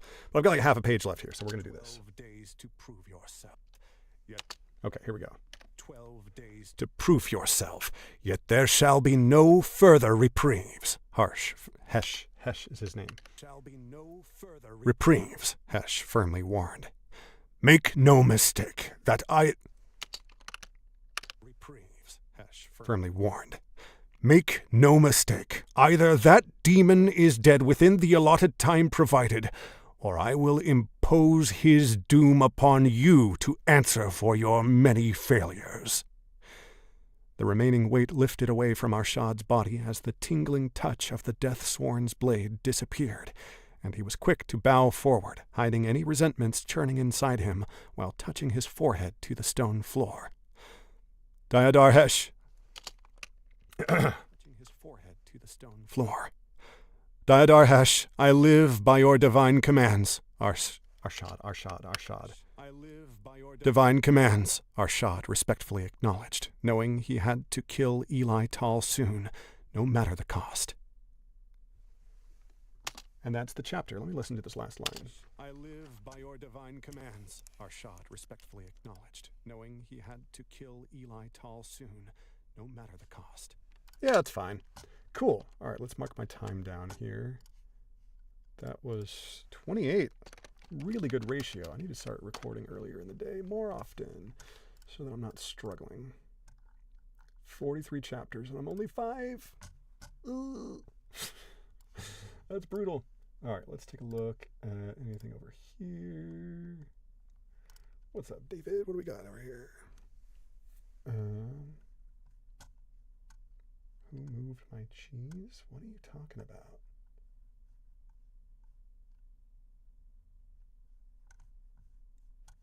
Okay, close this. It's hard for me though. I don't have the rule I follow. One, open Google Doc. 2,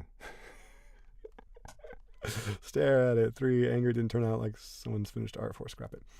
I mean, that's the whole thing about like social media, is that you only see other people's finished art. You don't see all of the things that end up in the bin. I don't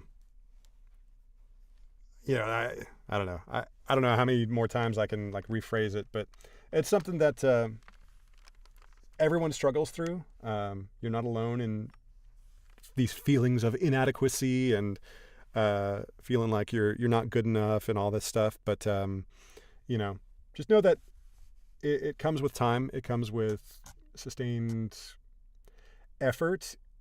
And if it's something that you love doing, it is an effort, but it shouldn't feel, it shouldn't be something that drains you or makes you feel, and hey, my guy, like, the negative self-talk stuff, even something as seemingly silly and innocuous as calling yourself daft, like, you gotta remove that stuff from your vocabulary, your mental vocabulary. In my short time interacting with you on this stream, I haven't seen a single thing here that would lead me to believe that you're daft. I think, I don't know, I think you got to be kinder to yourself.